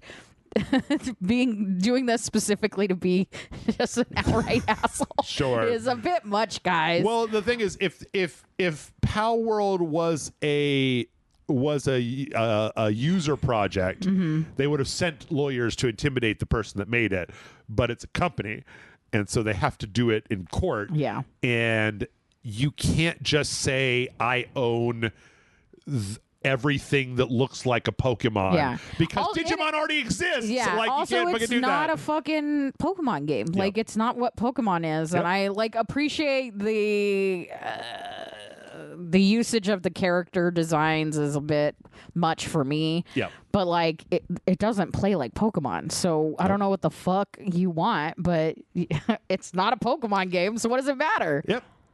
Let's see, another Nintendo news. Shigeru Miyamoto came out with a shockingly simple statement about Nintendo's philosophy for making successful games over the years. My heart, it was fuck bitches, get money, right. And that's just probably not what he said. Here's what he said. The reason why Nintendo is particularly supported globally is that we don't start by asking what's popular now, but rather we consistently continue to create what we consider fun to play. And like, yeah, I agree. It should be pretty goddamn. It should just be that goddamn simple. And it seems like it keeps getting more and more complicated when it's like, it's one of the problems I have with the movies that I watch, where I'm just like, I just didn't like it, man. Yeah. You know, just if you make a movie that I like, then all of it's like the fucking Odyssey and this bullshit about the woke blah blah blah blah. And it's like, if you just make a good movie, people will go see it. And none of the rest of this is a thing. Yeah. Like, if you make a good game, everybody's gonna fucking play it. And you could sell it for $100 without a disc. Yeah. And it doesn't matter because everybody's still going to play it. Yeah. So. We have a mutual associate of ours that every time I hang out with him, he talks about movies. And it's just like, nobody wants to make a movie anymore. Everyone wants to make money making movies, if that makes sense. Yep. And it's just like, no, man. Like, listen to the people that make great movies that you enjoy. When you hear them talk about movies, they're talking about like the joy of making a story and telling this story. And then the people that just want to make money talk about the franchise, and the fans will be really excited to see this character. Do you know what I mean? And you can tell the difference. And this is not an exclusive dig at like a Marvel or a DC. This is happening throughout where it's just like, dude, it doesn't have to. It's Obsession is about a jackass with a fucking wish-a-stick. Do you know what I mean? And everybody fucking watched it. Yep. And it's just like, that's part of it. It's just like, maybe if you thought about your audience, maybe if you thought about what you were making as something for an audience and not a fucking treat hanging inside a box that we are going to get trapped in later. Like, we have more good things. You'd make more money, you know? Yeah. Just like, could you just be fucking cool? Could you just fucking be cool, man? Jesus. Just be cool. Come on. I'm going to make my own fucking enjoyable entertainment. So there's a big Final Fantasy fan festival where they brought up the guy that's like the director of the Final Fantasy VII remakes. Did they talk about how Resident Evil beat him? No, they did not. But they talked about how people want them to remake Final Fantasy VI, the Super Nintendo one. They also want them to remake Final Fantasy VIII, Final Fantasy IX after they did 7. And they said something, I was just like, oh, fuck, I hate you guys. They said, well, you know, Final Fantasy VI, that's a big story. So we'd probably have to make like 4 or 5 different games, or 4 or 5 games to fully tell that story. And I'm like, no, the fuck you don't. Like, I played Clair Obscur. That was one fucking game. Yeah. You could remake Final Fantasy VI and make it the size of Clair Obscur. You don't have to drag the profit margin out by 5 fucking games. Final Fantasy VI is like a Super Nintendo game that you can beat I'm confused. Why would it have to be made in installments if the game itself was not in installments, the initial I don't know release? It's because I think it's because they think that like players want you now to inject like the mini games and the management, and then here's the infinite dungeon, here's the roguelike mode, or blah blah blah blah. I guess they feel like you want to do all this stuff, and that it would take, I don't know. I honestly don't know. I genuinely don't understand what they're trying to say with that. I feel like you could remake Final Fantasy VIII like in Unreal Engine 5, just remake the cutscenes and keep the gameplay relatively the same, maybe do some updating to make it less like garbage. Sorry, Final Fantasy VIII fans, but it sucks. It really does. I tried to play that game a bunch of times and it kind of blows. Hang on. I'm the only one getting Final Fantasy hate this go around, all right? You stop talking shit. Okay, I'm the one talking shit. Okay. Why? Why would you feel the need to expand it into like 4 games? I don't know. Like why? Final Fantasy VII Remake is like 3 games. Like, I don't know. Make it 2 games. Like just be like Jeff when he's getting the news and rein it in a little bit. Like just we're definitely not going to go over time, huh, Jeff? Well, yeah. What do you mean by rein it in? I reined it in a lot. All right, quick like a buddy. Lightspeed LA, the company that's working on this game called The Last Sentinel that was premiered in 2023 that looked pretty cool, has had to lay off about 80 people from their staff in order to downsize to keep going. It seems like their scope has been dramatically decreased, which kind of sucks. War Inspector's game, Thick as Thieves, that Michael and I played. That was supposed to be an online multiplayer thief game with magic. It's done. They already let go of most of their staff. Yikes. And they're like, we're not doing any more updates, and we're going to look at how to get the code working so that it goes peer-to-peer, so we don't have to have servers turned on. But like, this game it didn't work. Like, I thought it had some potential, but it needed a lot more work, and it didn't sell worth nothing. Like, it didn't sell at $5. That's rough. That's rough. And there was like barely anybody playing it. It's hard right now for a pimp, you know? Yep.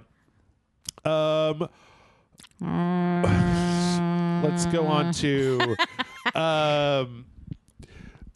so you know all the RAM bullshit that's happening? Yes. There's a new wrinkle to this, and that is that, as the RAM gets more and more expensive and as the supply gets smaller and smaller, companies are now like buying as much as they can in order to be able to, like, over the next year when prices go up, have an inventory buffer so that they don't get hit super hard, which then of course means that the supply is going further and further and further down, which means it's getting more and more and more expensive. And then they're acting surprised and shocked, and then they buy more and more just in case. And I don't know. It's kind of one of those. It's kind of like the PlayStation disc boycott. Is like the only way for this to stop is you guys have to stop fucking buying everything. Fucking out for a second, or Jesus just like Christ. the RAM manufacturers. I mean, I guess this is the. And then they're gonna like crash and burn, and then their supplies is just going to get buried in the ground because they'd rather do that than give it to anybody else or sell it to anybody else at a discounted rate. And then they're going to be wildly shocked that society plummets. Yep. Anyway, sorry, I've been feeling ways this week, and it's just that's all right. It's coming out in Final Fantasy hate mostly, but here's another weird one. The Steam VR headset is probably going to be more expensive, but for the dumbest fucking reason that I've heard in my entire life. It's not actually because of the memory stuff. It's because of the processor. So Qualcomm is the company that makes Snapdragon processors that are in most people's cell phones. Qualcomm's profit margins are down because people aren't buying new cell phones because new cell phones cost a fucking shitload of money. Yeah. So Qualcomm keeps raising the price of Snapdragon processors to make up for the fucking downturn in profits, which means that the thing that drives the Steam VR headset will probably end up having to be more expensive than they wanted it to be because of this artificial price. Not because they couldn't get the chips or anything. Yeah. Because y'all aren't buying enough cell phones, so apparently the Steam VR headset's going to be more expensive. Yeah. And then cell phones are going to be more expensive because they keep raising their prices. I'm not paying too much rent for a fucking phone. No, I know. I'm going to train a courier pigeon, and that's how you're going to get all your text messages from me from now on. I mean, I guess, like, it makes sense if I don't use my cell phone the way people use their cell phone. I use it as an MP3 player and like a text message. Like Oh, you don't use it like a computer in your hand kind of thing. Yeah. I'm like, I fucking do that too. And I'm like, I don't know what you're talking about. I don't take pictures. I don't post to social media. You read off of it? Sometimes, but I also have my own Kindle for that. But that's the thing. I don't need the latest Qualcomm Snapdragon processor to read fucking Kindle books. Yeah, like, yeah. I can read that shit off of, paper. Yeah. Regular paper. I don't know. For how long? It's true. If you're keeping up with that. Valve has stated that the reservation queue should be empty by the end of 2026. So there are two for the Steam machine. There are two things at Valve. There is the reservation queue, and then there's the wait list. So basically, the reservation queue are people who have already put in their money and are waiting for a unit. The wait list is then populated once the reservation queue is emptied out. The people that are currently on the wait list will have Steam machines by the end of the year, but there is no talk of what happens to the people that are still waiting. So, Yep. I would have loved it. I don't have the money, the time, or the energy to figure out how I feel about any of this anymore. Mecha Chameleon had a little bit of a problem last week. I heard about this one. Yep. Yeah. Mecha Chameleon relies a lot on Steam Workshop maps, and some of those Workshop maps somehow had like malware installation scripts in them. So when you installed them and they tried to run, a window would come up and install malware on your system and then go away. Yeah. This was done through. This was in spite of the fact that these things had been verified on Steam's side of things. It's not really Mecha Chameleon's job. But it's been fixed. The exploit that was making it possible has been fixed. It is fine. The other side of this, though, is apparently when that exploit was happening, one of their developers got malware on their system. That malware was then used to spoof their credentials to log into their Discord server, at which point every single one of the developers was kicked off their Discord server. The entire thing was locked so that nobody else could join. Yeah. They are currently trying to get their Discord server back from Discord. Fucking Christ. But as you may well know, sometimes that's a weirdly difficult thing. Yeah, like a stupidly difficult thing. Because you're like, yeah, I'm the one that owns this. And Discord's like, how the hell do I know who you are? You could be a bad actor telling me that you own it. It's kind of like when there was a guy on Steam who made a game, and then he put that game as a mini game in his other game, but he changed game company names between the two. And Steam was like, you can't fucking infringe on this guy's copyright. I am this guy. And he was like, I am this guy. And they were like, well, prove it. Yeah. And so he literally wrote a letter from like one email address to the other one saying like, I'm allowed to do whatever I want to. Hi, me. It's me. Right. Yeah. Strangely, another strange Steam story. There's a game on Steam called Crash Fault that was like a real small indie game that was free. And it came out, I think it was like 2018. But suddenly, in around 2023, it started getting like a lot more traffic, and the developer wasn't entirely sure why. It turns out that there's a mod that uses this specific game to make Undertale run with couch co-op. Oh. Like, it runs it on top of this game engine. This guy's for some reason. Thank you? And so the developer, how do you feel about that? Nobody's playing your game, but they're utilizing your game to play. So the developer was asked about that. He's like, well, I moved on. Like, I'm making other games now. I don't even have that. It's like, I guess, I mean, like, I like Undertale, so I'm not going to take it down or anything. I guess go for it. Sure. Yeah. It's just a real weird thing. Does he make money if they download or buy that? It's still a free game. Like, yeah. So, no. But yeah, weird. Speaking of mods, their Nexus mods was sold to a new boss a little while back. And so far, nothing has really changed about Nexus mods, but the new owner came out and talked about, it was a really interesting statement. He basically came out and he says, like, up until now, we've thought of mods as files. So when you get a mod, you get a file, you install it. But that's not really what mods are, because so many of them interact with each other and the way that they change the systems. He says mods are systems, not files. Okay. So each mod is like a system, and that Nexus Mods wants to start doing the work to make that change, so that, you know, I don't think you've done very much modding, but like whenever I've tried to get like Baldur's Gate 3 or Fallout New Vegas or something like that working, like, I try to make it work, and then when I load it, it doesn't fucking work, and then I can't figure out why it doesn't work, and okay, those dependencies are supposed to work, and I'm using the mod installer, and it doesn't work, and it's like, is this file out of date? Do I need to move it higher or lower? It's really a nightmare, and the people that are very familiar with it are like, it's fine. It's not fine. Yeah. Like, you'd rather make this be really easy so that the mod makers could get their product to other people. Yeah. Because that's what they want. So there's no real game plan about how this is supposed to work, like, or what that means, but it's out there, so we'll see how it goes. Sure. Fucking Mind's Eye put Rocket League in it. And it looks bad. It looks fucking stupid. It looks like Rocket League, but like way worse. Yeah. And it's like, great, cool. Also, apparently they're overhauling the multiplayer. I don't know how this company still exists. Wow, you really threw that in there just to shit on them and move on. I really did. Just a little drive-by. Slap, slap, slap. Ubisoft has canceled a Far Cry extraction shooter and is now working on, quote, an open-world FPS Far Cry game, which is what I thought all Far Cry games were. Yeah. What don't are know. the other ones then? There is currently, what have I been playing this whole time?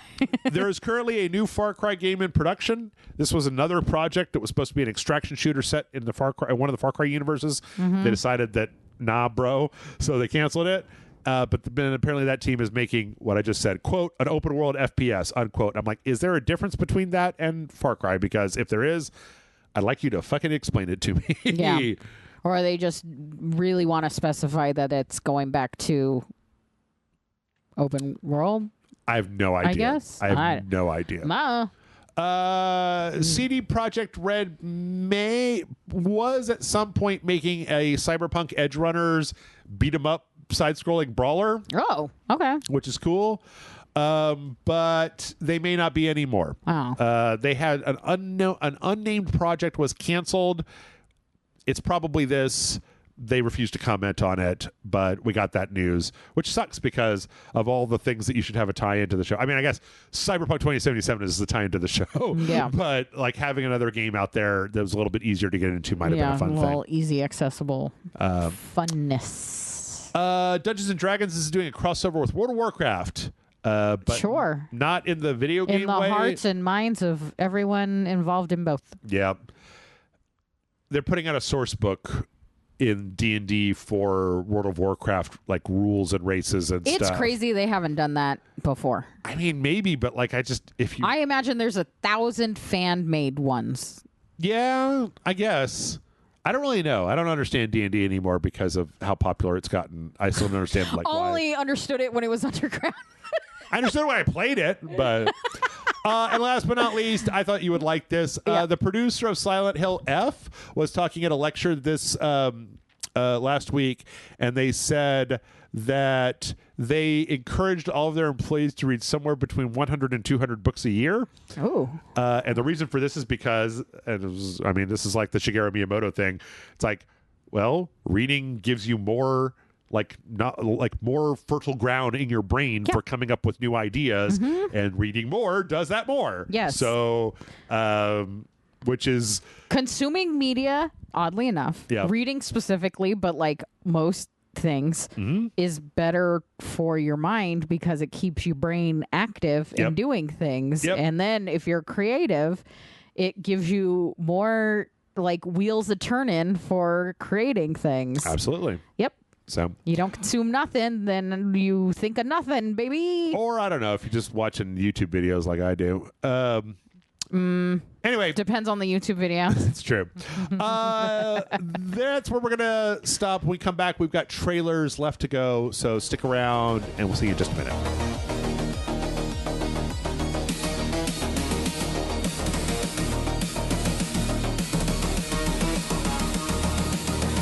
And we're back. Here we are. And it's time for trailers. Amanda.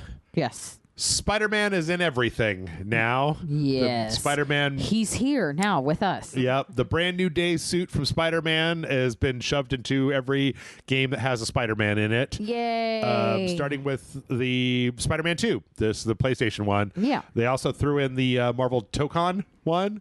So you have both the movie one and the game that's coming out next week. Yeah. So there you go.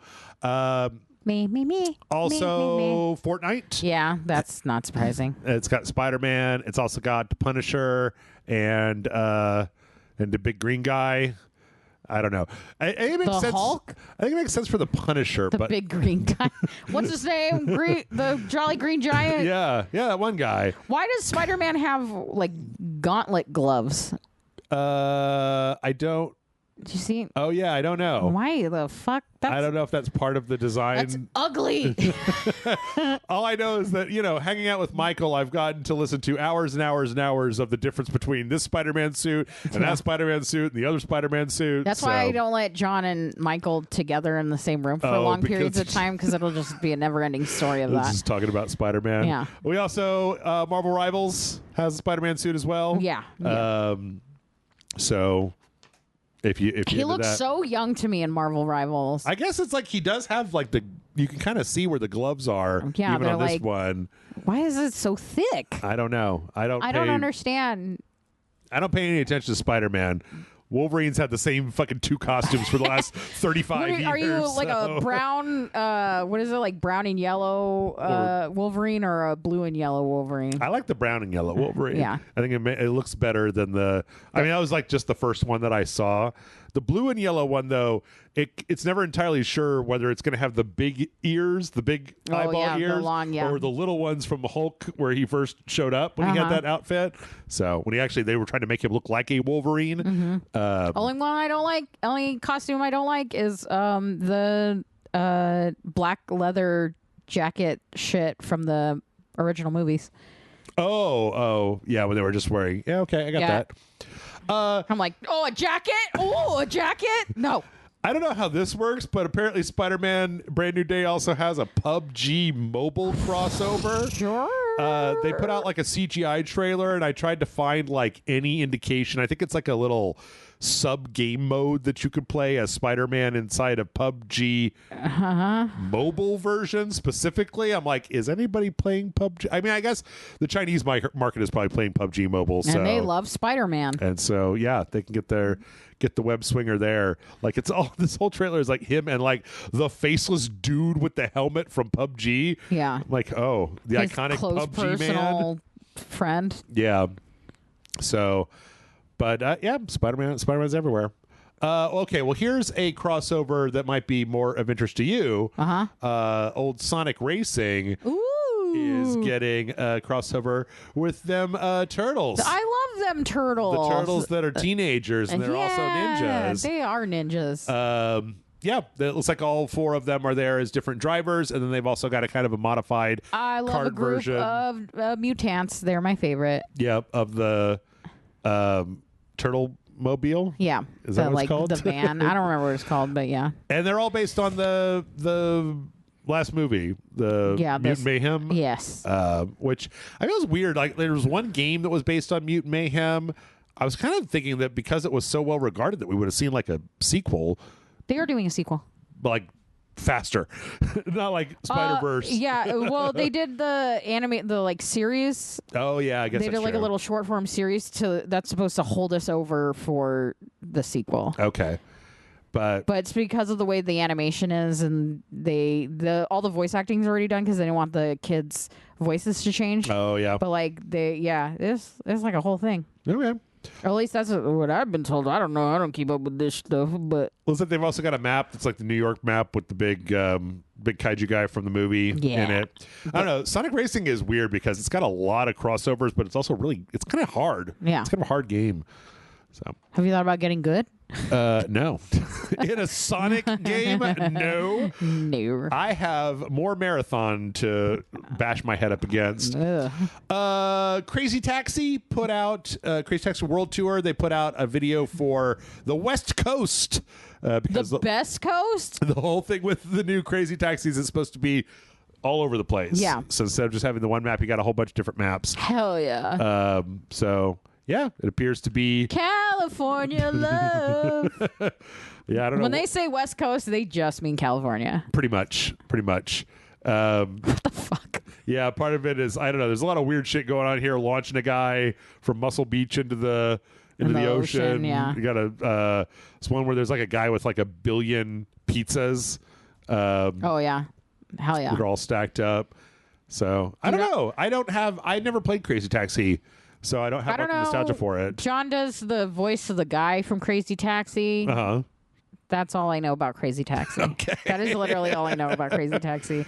And that they utilize like Sum 41 and like pop punk bands a lot in their soundtracks. Yep. So Yep. that's it. That's all I got for you.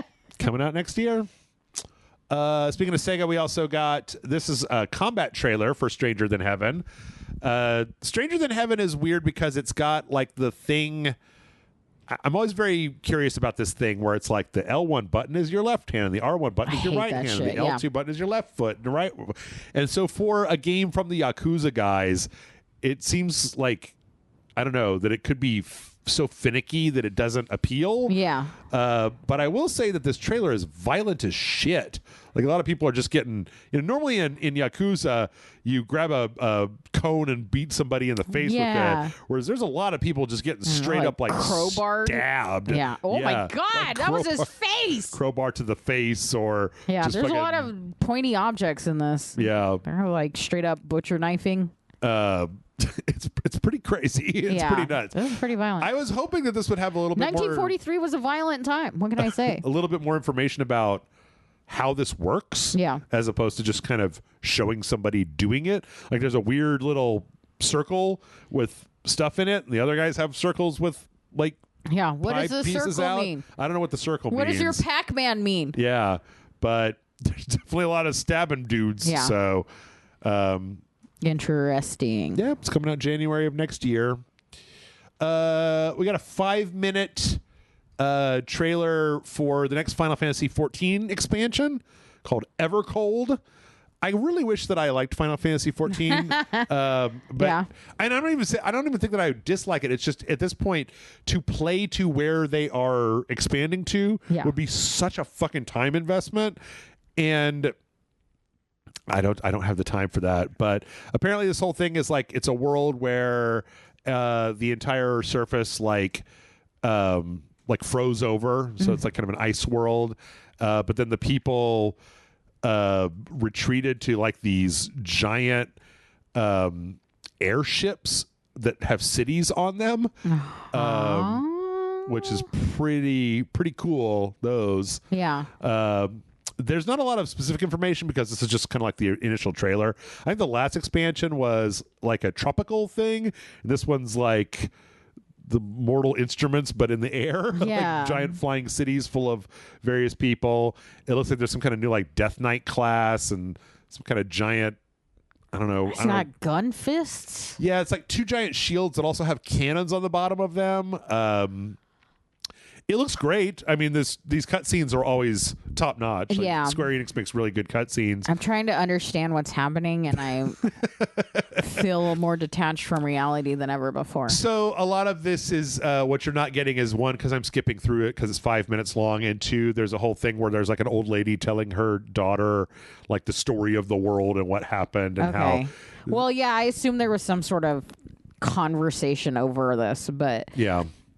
It doesn't still make a lot of sense. Like, it's one of those things where you watch, like, if you watch a trailer for Expedition 33, you're like, what the fuck is even happening in this? But I also kind of want to know. Yeah. But I also don't want to play it. Yeah. I would like to know without playing weird. the game. Oh, yeah. Like, if I were to describe it, it's just like, it makes less sense, and then more things change and it makes less sense. Like, it became Tapestry for a second. Yeah, when they started, it was interesting because they literally put the game logo in this like embroidery. Like, it's been like inexpertly embroidered onto a carpet, all of this is, like a wall tapestry.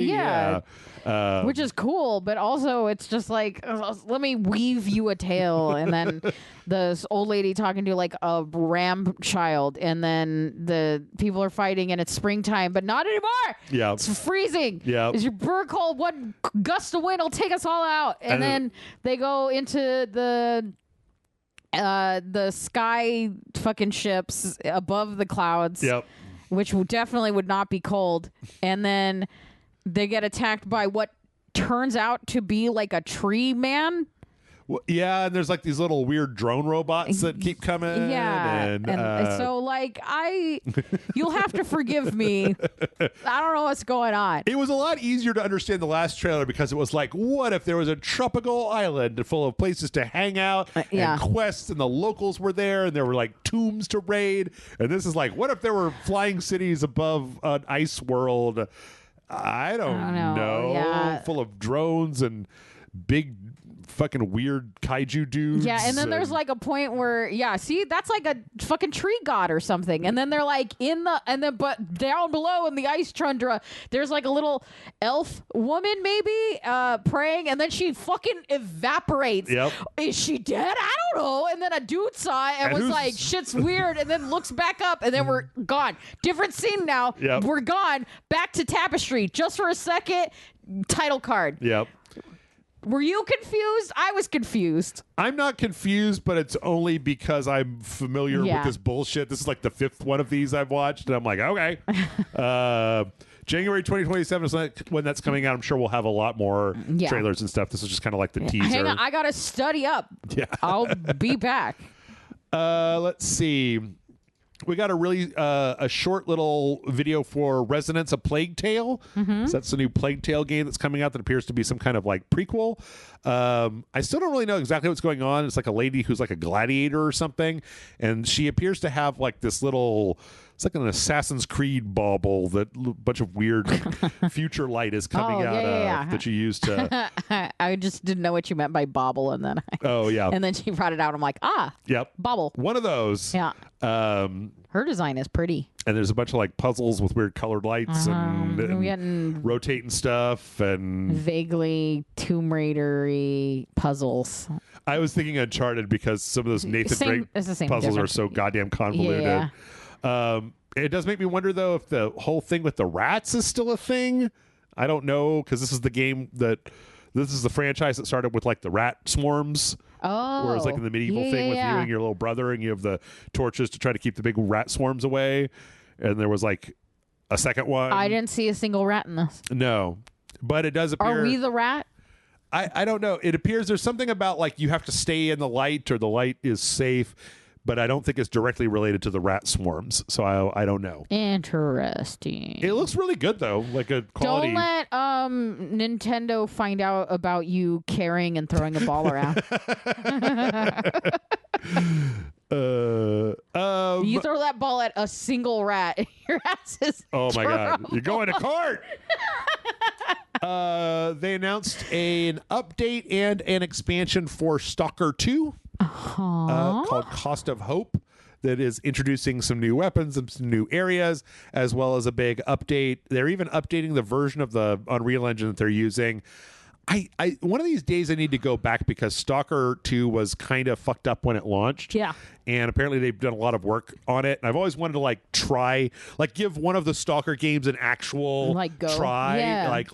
Like stick with it for 8 hours and see if I'm like, okay, nope. But stream on the Patreon Discord. Discord. Yeah. Watch as I try for 8 hours to enjoy a game.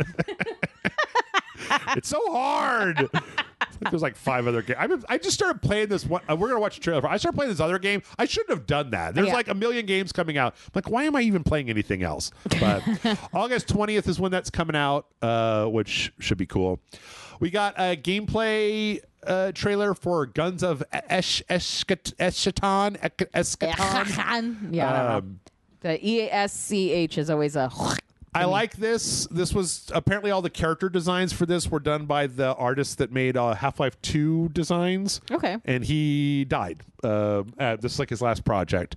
But it's a Dark Souls Western, and it's a weird Western, and it's also a steampunk Western. So are you hyped as shit about it then? Sort of. I do like a good weird Western. They show in here some of the stuff that I like, where the main character has 6 arms, and like so they can literally put some of them up to block shots while the gun is still out, because you only need one hand for a guns. gun. Yeah. He has 6 arms and only carries 1 gun. Yeah. There's also like can't dual wield. I like in the beginning here they showed like where you when you see like an enemy, you can pull up a book that's like a codex that shows you like where they're. That's the fucker right here. But it shows you what their weak point is. Which is why in the rest of it took me a while to figure this out. Why in the rest of this trailer he just keeps shooting people in the leg, because these guys have one leg that is like a weak that will spot. like stagger them. Yeah. So. He's just fucking everybody's legs up. At first, I thought he was just doing dick shots. I was like, "Hey, that's not cool." That's my job. You can't take that away from me. Yeah, I patented the dick shot. They also have this thing where they show that you can load like specific different bullets in different chambers. They also show switching weapons as like your gun turns into like a Terminator metal. I also like this where he loads the thing with different bullets, and then they show you can like manually move the chamber to which bullet you want to start with. Oh, that's sick. And like I was like, why have I never played a Western game where that was like a mechanic where you put different types of bullets? I don't know, but that's kind of amazing. But it's got the Weird West. It's also got a lot of like horror elements to it. This looks kind of fun. Yeah, and like weird gothic steampunk. Yeah, I'm kind of into it. Dark fantasy meets Western. Yes. Like this is the shit where I'm just like, okay, that doesn't look like anything that I've played. Like the closest thing I could say that this looks like is Evil West, but I know that those are 2 very different games. Yeah, like absolutely. This is like a serious version of Evil West. Yeah. Evil West was like the president told me to go kill vampires with my gauntlet. What's not serious about that, Jeff? This looks very fun. Yeah, and then they've got at the end they've got this like what the fuck is that? They've got this giant giant Dark Souls boss. Yeah. That's both like a big mechanical spider, but then also like a lot of weird like magical crap going on. I don't know how to say it looks biblical without being like there's no religious connotation to it, but it definitely looks like be not afraid. Yeah. So they don't have a specific release date for it, but they are going to have a demo, but that demo is not out yet. But soon. This one definitely is on my radar now. I remember they had like a kind of a sizzle intro thing that looked interesting. Yeah, I remember us talking about the 6 arms. Yeah. Remember that game I said that I shouldn't have started? Yes. It's called Forever Skies. They put out a big update. So this game actually released last year, but they put out this thing called the Final Echoes update. So the point of this game is that humanity ruined the surface of the Earth. That doesn't sound like something we would do. And then they retreated to a space station. And then the same disease that killed everybody on Earth showed up in the space station. Who would have guessed? And so now they're sending expeditions down to the ruined Earth to figure it out. What's interesting is the entire surface of the Earth is like toxic. Yeah, it looks like a fart.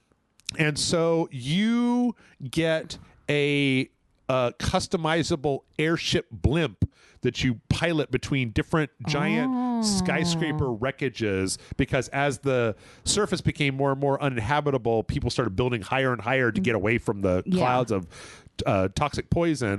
And so you find an airship and then you start doing like, you know, research, and it's got that gameplay loop of like, oh man, now I can build a fucking water distiller, so I don't have to worry about that anymore. And then as time goes on, you start making expeditions down into the surface and doing like research and building a bigger and bigger blimp, and you can play it multiplayer. But the idea of building the big ass blimp, they've redone the I swear to God, every game that you get into is different, but also kind of exactly the same. I like it when you can build your own space. Yeah. I like it when you can expand your own space. And I've tried several different games where the point of it is you getting a big airship. Yeah. And this one has worked better than a lot of the other ones. There was an Xbox Game Pass game that was like that I tried, because like you're getting upgrades that allow you to like go further up in the air so you can get on top of higher buildings. Yeah. They put in a bunch of new subquests. Like this is all the stuff that happened. They revamped a lot of the game. They put in a bunch of new side quests, and like the airship damage model is different, and there's all kinds of new different things. So, and they put this game on sale everywhere. Yeah. So it was like $17 on the PlayStation couldn't Network. resist. And I was like, yeah. Because when it was $60, I was like, nah. Yeah, that's fair. Yep. We got a big new gameplay video for the Sinking City 2. You remember the Sinking City? I do. And the second one is just a Resident Evil game now. Yeah. Well, Resident Evil is one of the top 3 franchises ever. So it really is. Yeah. Lovecraftian Resident Evil. Like that's a selling point for me. Hey, I'm down. I keep looking at these gameplay segments on the PlayStation channel because I want to make sure that it plays really nicely on the PlayStation. There have been a few gameplay videos that they've done where it doesn't look very good, but I feel like every new one that I see looks a little better than the one before it. But it's very Resident Evil now. Yeah, it's super Resident Evil. As opposed to the previous one where it was like, I don't know, walk around and talk to people. And I'm like, no. Very slow paced. Shoot weird guys with like bulbous weak spots. I just like a dude dressed like Indiana Jones running into a room, and there are 2 bad guys, and he quickly runs out of the room. Yeah. No. Never mind. They got a bunch of tentacle faces. Yeah.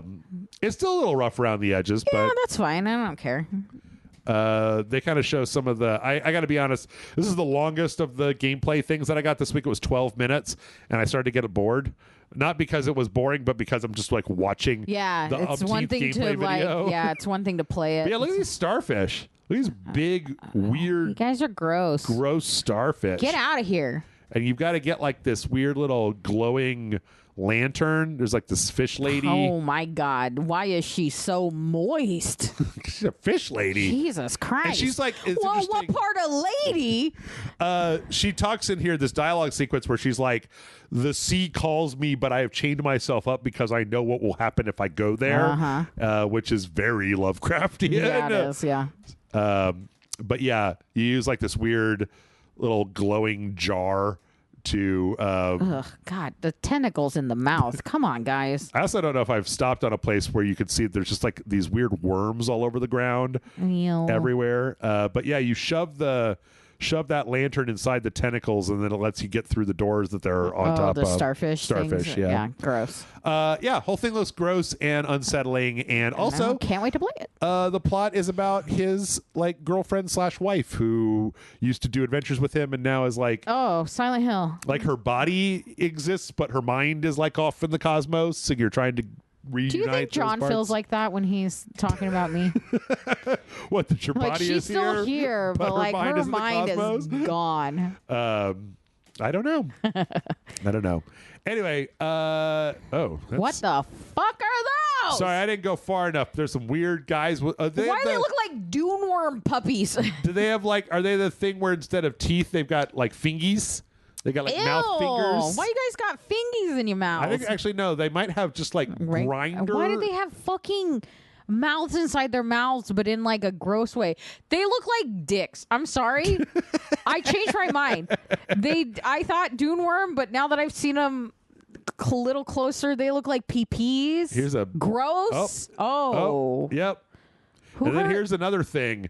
Here's an undescribable thing. This is indescribable. You know how I was trying to describe to you guys that one Final Fantasy game? Yep. I can't describe what just happened to the dune worm penis puppies. Yep. Because I can't understand or fathom it. These guys, Frogwares, do a good job with like the Cthulhu stuff. Yeah. So it's coming August 18th. Great. We also got a release date for, I'm very excited for Stupid Never Dies.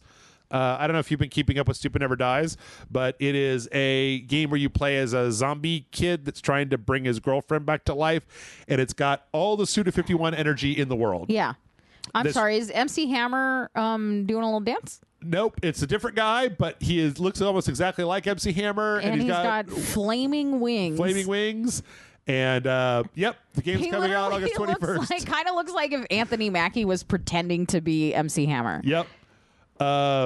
Which I think he did in a thing. I think I showed one of the gameplay trailers for this to Bryce, and Bryce was kind of upset by the macroness of like the kind of maximalist punk rock Suda51 like no that's the same fucking one that's the shit I live for, my guy. But it's like some kind of roguelike where you play as a zombie guy. I absolutely love how much weird shit he has on him. Yep. It's all like neon, turning into big monsters, leveling up. I mean, isn't this just the Suda is 51 thing you've ever seen? Yeah. What? Where's his head? He's the Dullahan. They're like the headless knights. Oh, gotcha. So and he has a guitar and a motorcycle. And there's like a bunch of motorcycles and just weirdness and malls and zombies and hamburgers and like weird dudes. Yeah, I'm into it. Yep. God damn it. I really like this. Stupid Never Dies. So that's like a werewolf guy. Yeah, Stupid Never Dies is also a great name. Yep. Easy to remember. I heard it one time and I didn't forget it. Never had to be told it again. Yep. Beast Link is coming to the PS5. This is the most disappointing game that Matt's ever seen because it's like giant kaiju. It kind of looks like what if Earth Defense Force was made in the West instead of Japan. No wonder Matt didn't like it. Well, so they've got these really cool creature designs. Sure. It's a multiplayer game. It's like an online multiplayer game where you end up like somebody gets to the flag and then becomes the kaiju for their team or whatever. Yeah. And it's like, oh, well, that sucks because everything else looks pretty cool and fun. Yeah. But I don't want to be the guy that's not the kaiju. Right. Yeah. Really. I want to be support. Oh. So that is a not Godzilla. But it looks, I mean, it's got a good art style. It's not really my kind of game. Yeah. And it's coming to PS5 at some point. Also, it's being made by Grove Street Games. And I remember showing this to Michael and then I told him who that was. Grove Street Games is the unfortunate company that put out the Grand Theft Auto 3 remasters that made that used all the AI stuff. Yeah. Now, I don't know that they've done that here. And they were put in a bad position to make those games super fast, but still. Mistfall Hunter came out this week. Is on Game Pass. Mistfall Hunter is a strange game.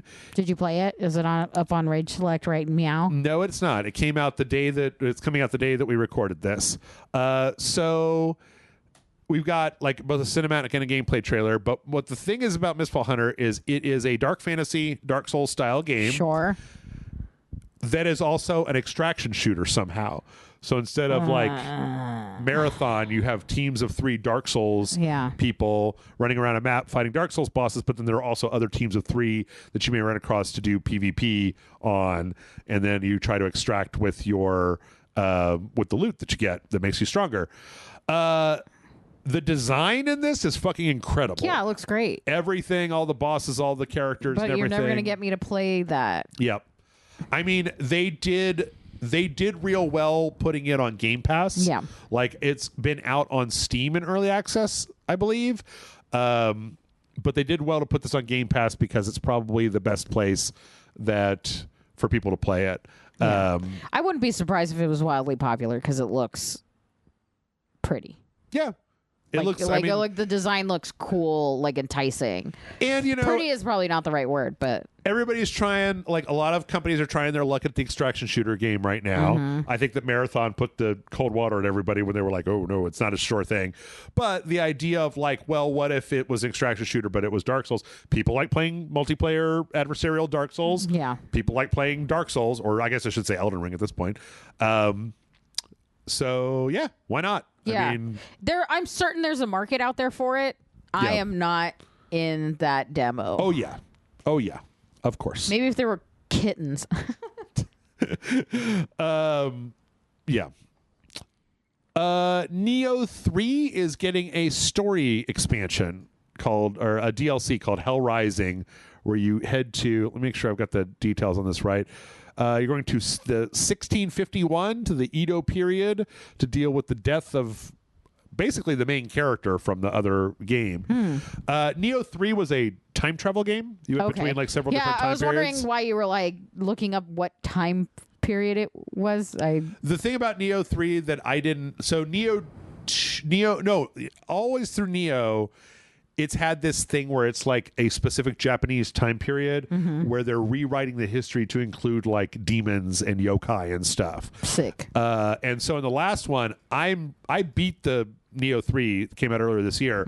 I am sure that I missed a shitload of cultural significance because you were meeting characters that I believe were like, it would have been like, if I was playing a game where I went and hung out with George Washington, and then I went and hung out with JFK, and then I went to another time, it'd be like if there was a time period where I was meeting, but I don't know any of the references to the characters, but it was still very fun. I played it all the way to the end, so I'll probably play this. August 19th. That's the only downside is that it's coming out in Who's August. the Musketeer? He is a Spanish dude. Oh, okay. Who's the Conquistador? Rodrigo, a Spanish envoy. Sure. I don't know if he could very well be. I mean, the first Neo, you played as like that Scottish guy that went to Japan in like the 1500s or whatever. Yeah. So it's got a history of doing that sort of thing.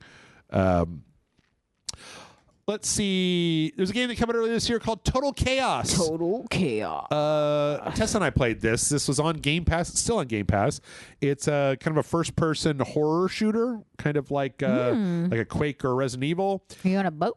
Apparently, you take a boat to this weird area. We didn't get that far into it, but apparently this was based on a Doom 2 total conversion. And they're putting out a thing called retro mode that basically like pixelates it a little. Pixelates the game and replaces all the character models with the original Doom 2 character models. That's so it's fun. not just putting a pixel filter over the top of it, which is fun. And it's a free update. Again, this is on Game Pass. So if you're interested, you can give it a try. And you go watch Tessa and I play it because it was interesting. You go to this island, there's like a mine there and something bad happened and you're trying to figure out what it is, and we never really figured out what it is, but we did get chased around an awful lot by spooky scaries. Chuds. There was a lot of mine chuds. Well, where are they going to go if not the mine? That's true. The chuds yearn for the mines. The chuds yearn for the mines. Let's see. Speaking of violence, we got the announcement trailer for a game called Slain 2. I never played the first one of these, but a little animated intro where you got a real kind of Conan meets World of Warcraft thing going on. Yeah. But the gameplay is a side-scrolling kind of throwback to, I don't know, I feel like it's kind of like pixel arcade games almost. Yeah. It's got a something about the way they move is weird to me. Yeah, it's like they were animated in 3D, but they're also somewhat limited. Yeah. You know what it reminds me of is, do you remember, was it you and I that played that weird Age of Barbarian game that was like a Conan? It was like a weird Conan game where the girls had their boobies out. Bruh. Okay, well. Oh, I don't know, Jeff. Did we play the one with the girls with the boobies out? I don't know. Also, that dude turns into a werewolf in here, but. Like that one Altered Beast game. Yeah.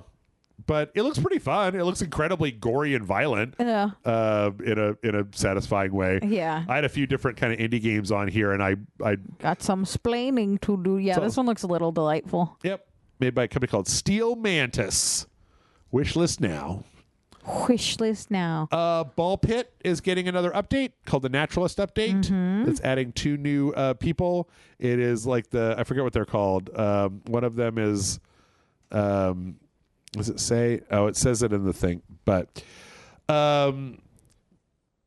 yeah. The Ball Bearer and the Hoary Hoarder. The Hoary Hoarder is what they used to call me in high school. Ball Pit's a goddamn delight, and all of these updates are free, so you should totally go get them and buy Ball Pit. Yeah, I can't tell if I would enjoy this or not because it's just the gameplay looks fun, but I don't understand what I'm looking at necessarily. Oh, it's great.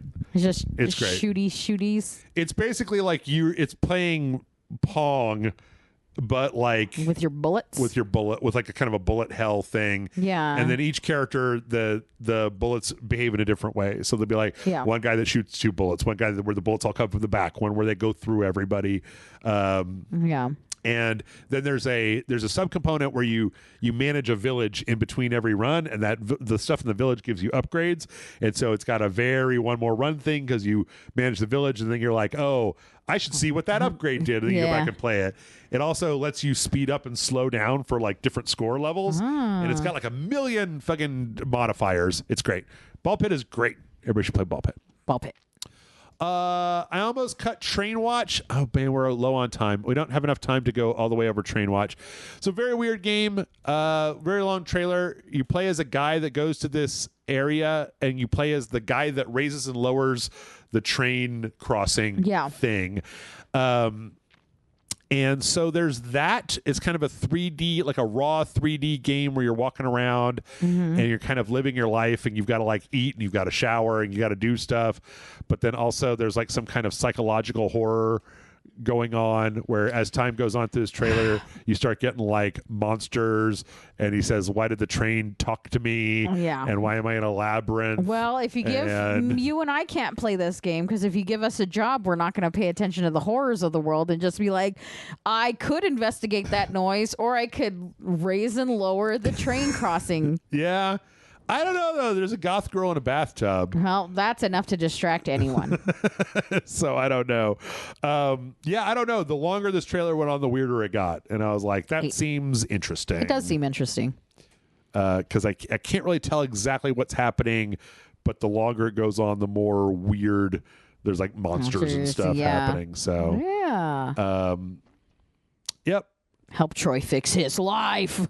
Train Watch. And that doesn't have a release date. It's just a wish list.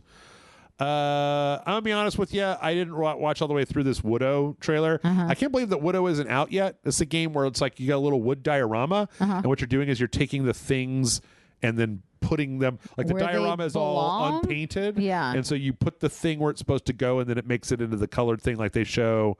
I don't know how far it is. Like, and then some of the things you'll like open up like a cupcake, and then you've got to put all the 5 pieces of the cupcake together. It's a very I think it's very much one of those like satisfaction games. Yeah.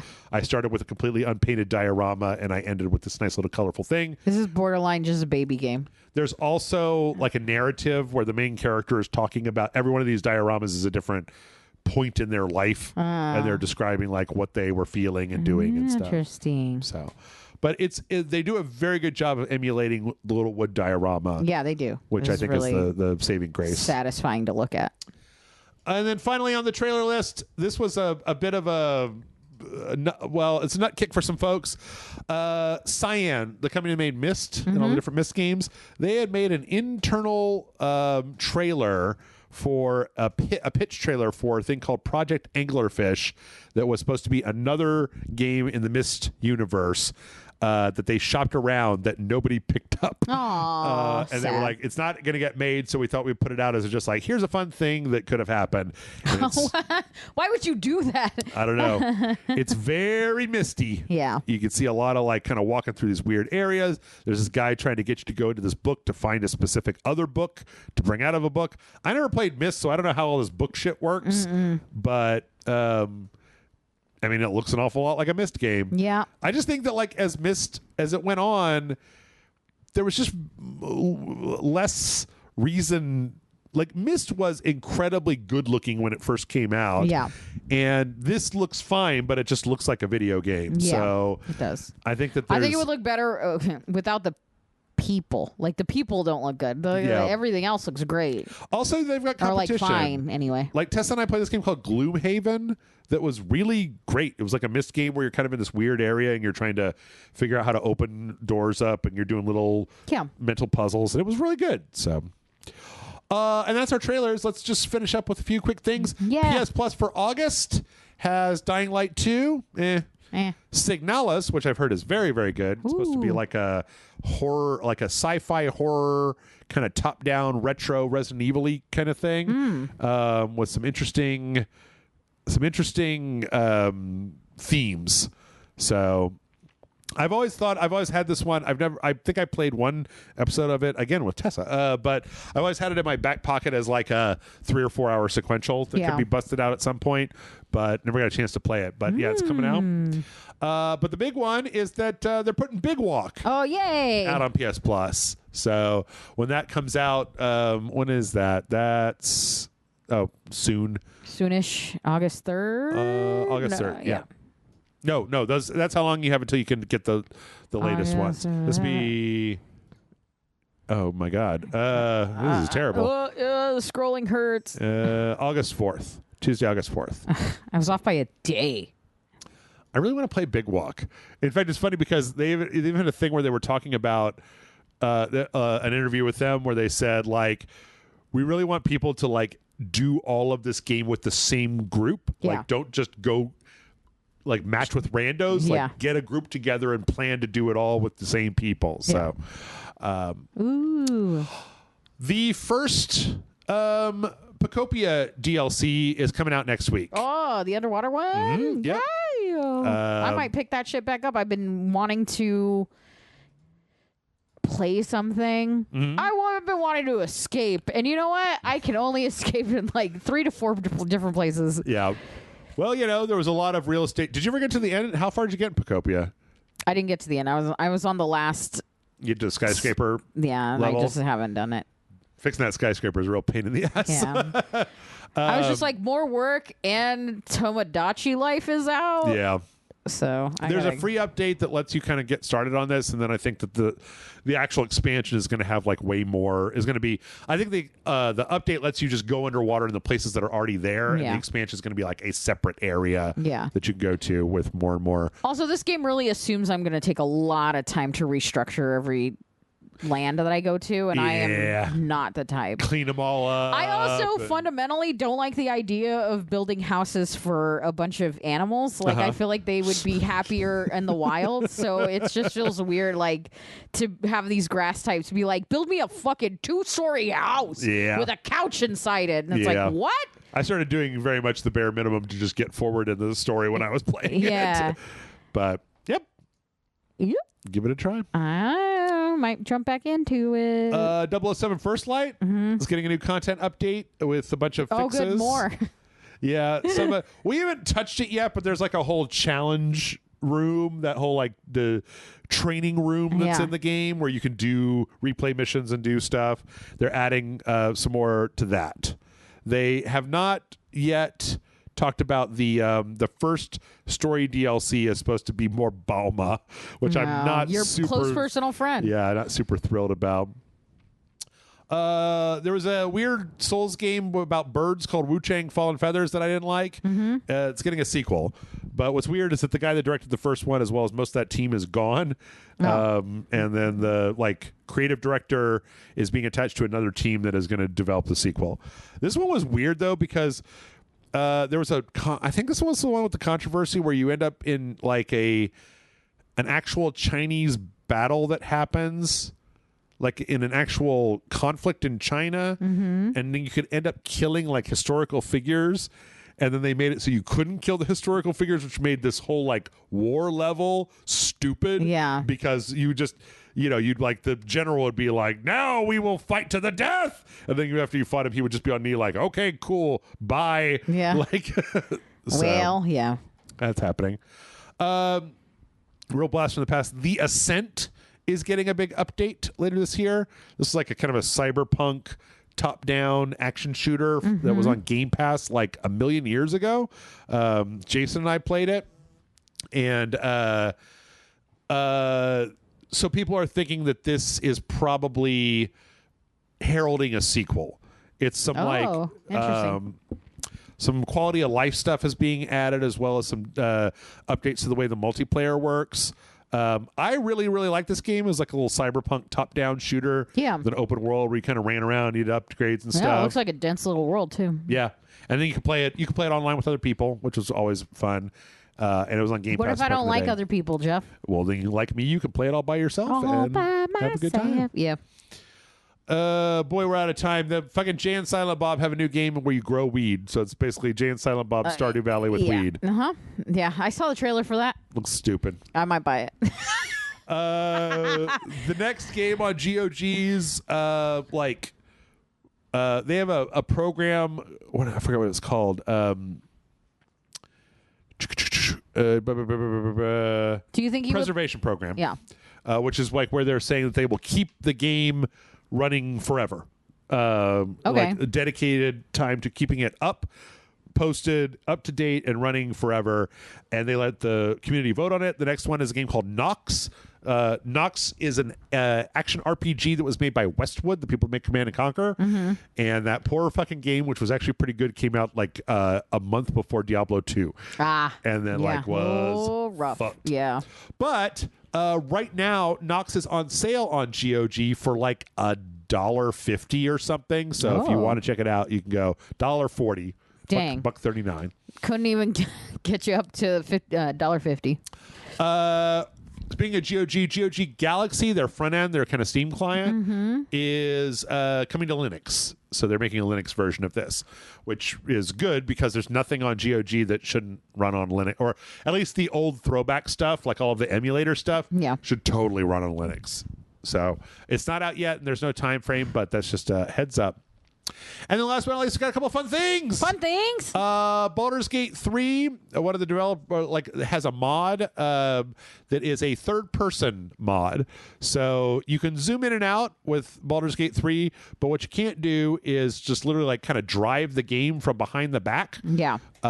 And this person who made this mod, like they were really going for the old Dragon Age games. Yeah. And they have a video out that shows like the difference between this kind of generic one and this one they put a lot of work into, where like, they do things like when you start running, like when you start dashing, it like changes the FOV, like it kind of zooms a little bit, then it zooms back out when you're done.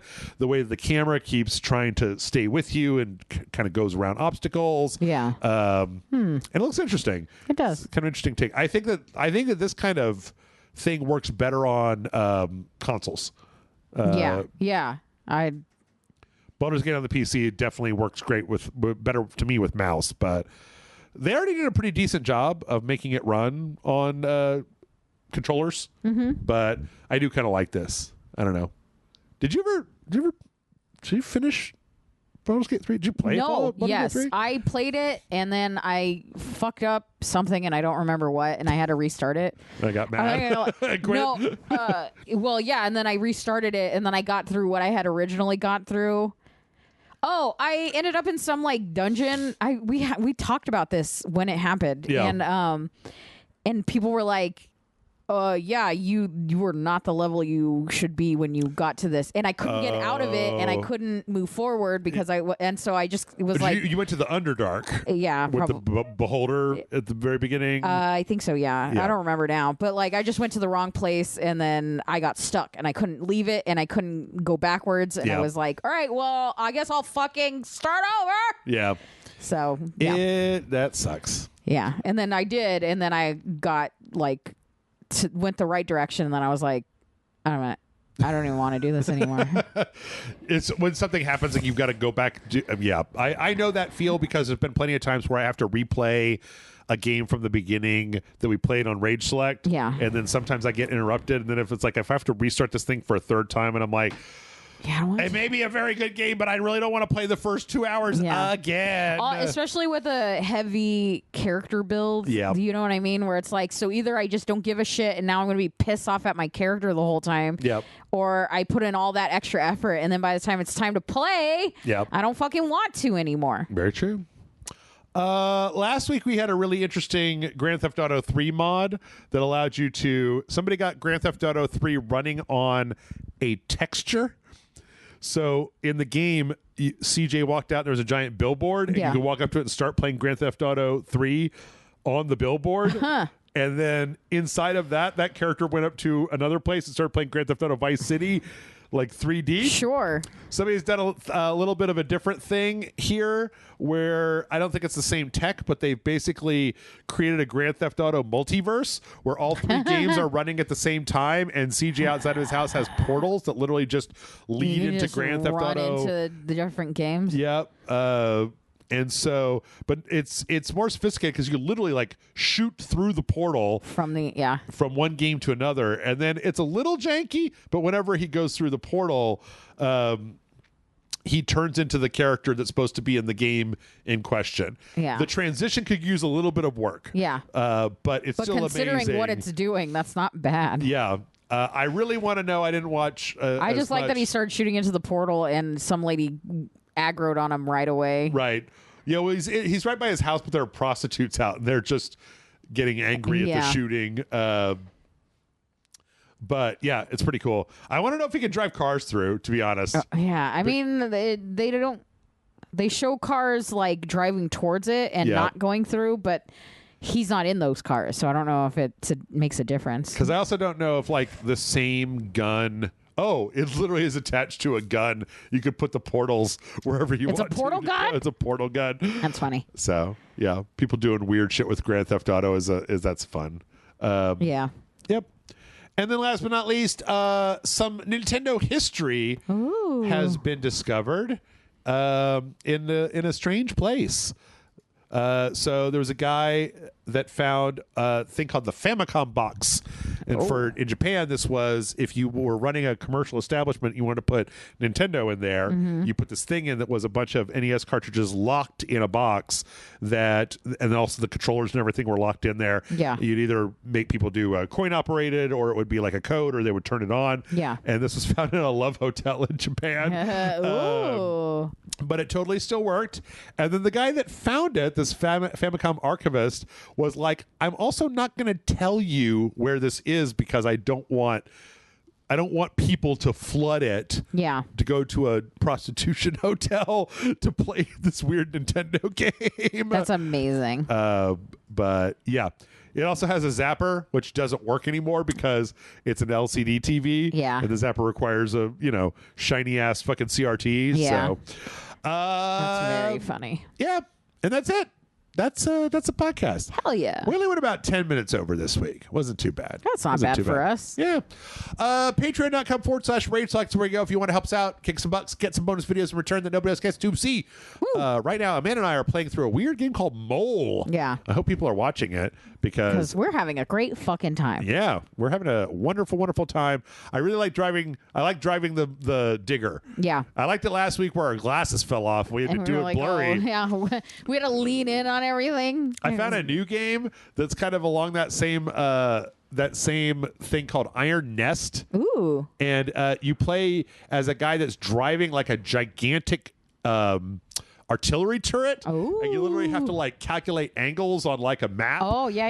And then you load these like people-sized shells into this like gun the size of a building and shoot it miles and miles and miles across the map. Fun. And it starts by just giving you coordinates, and then it goes into like, well, spotter number 1 is at these coordinates. Spotter number 2 is at these coordinates. Spotter number 1 sees the target at 30 degrees, and spotter number 2 sees the target at 47.5 degrees.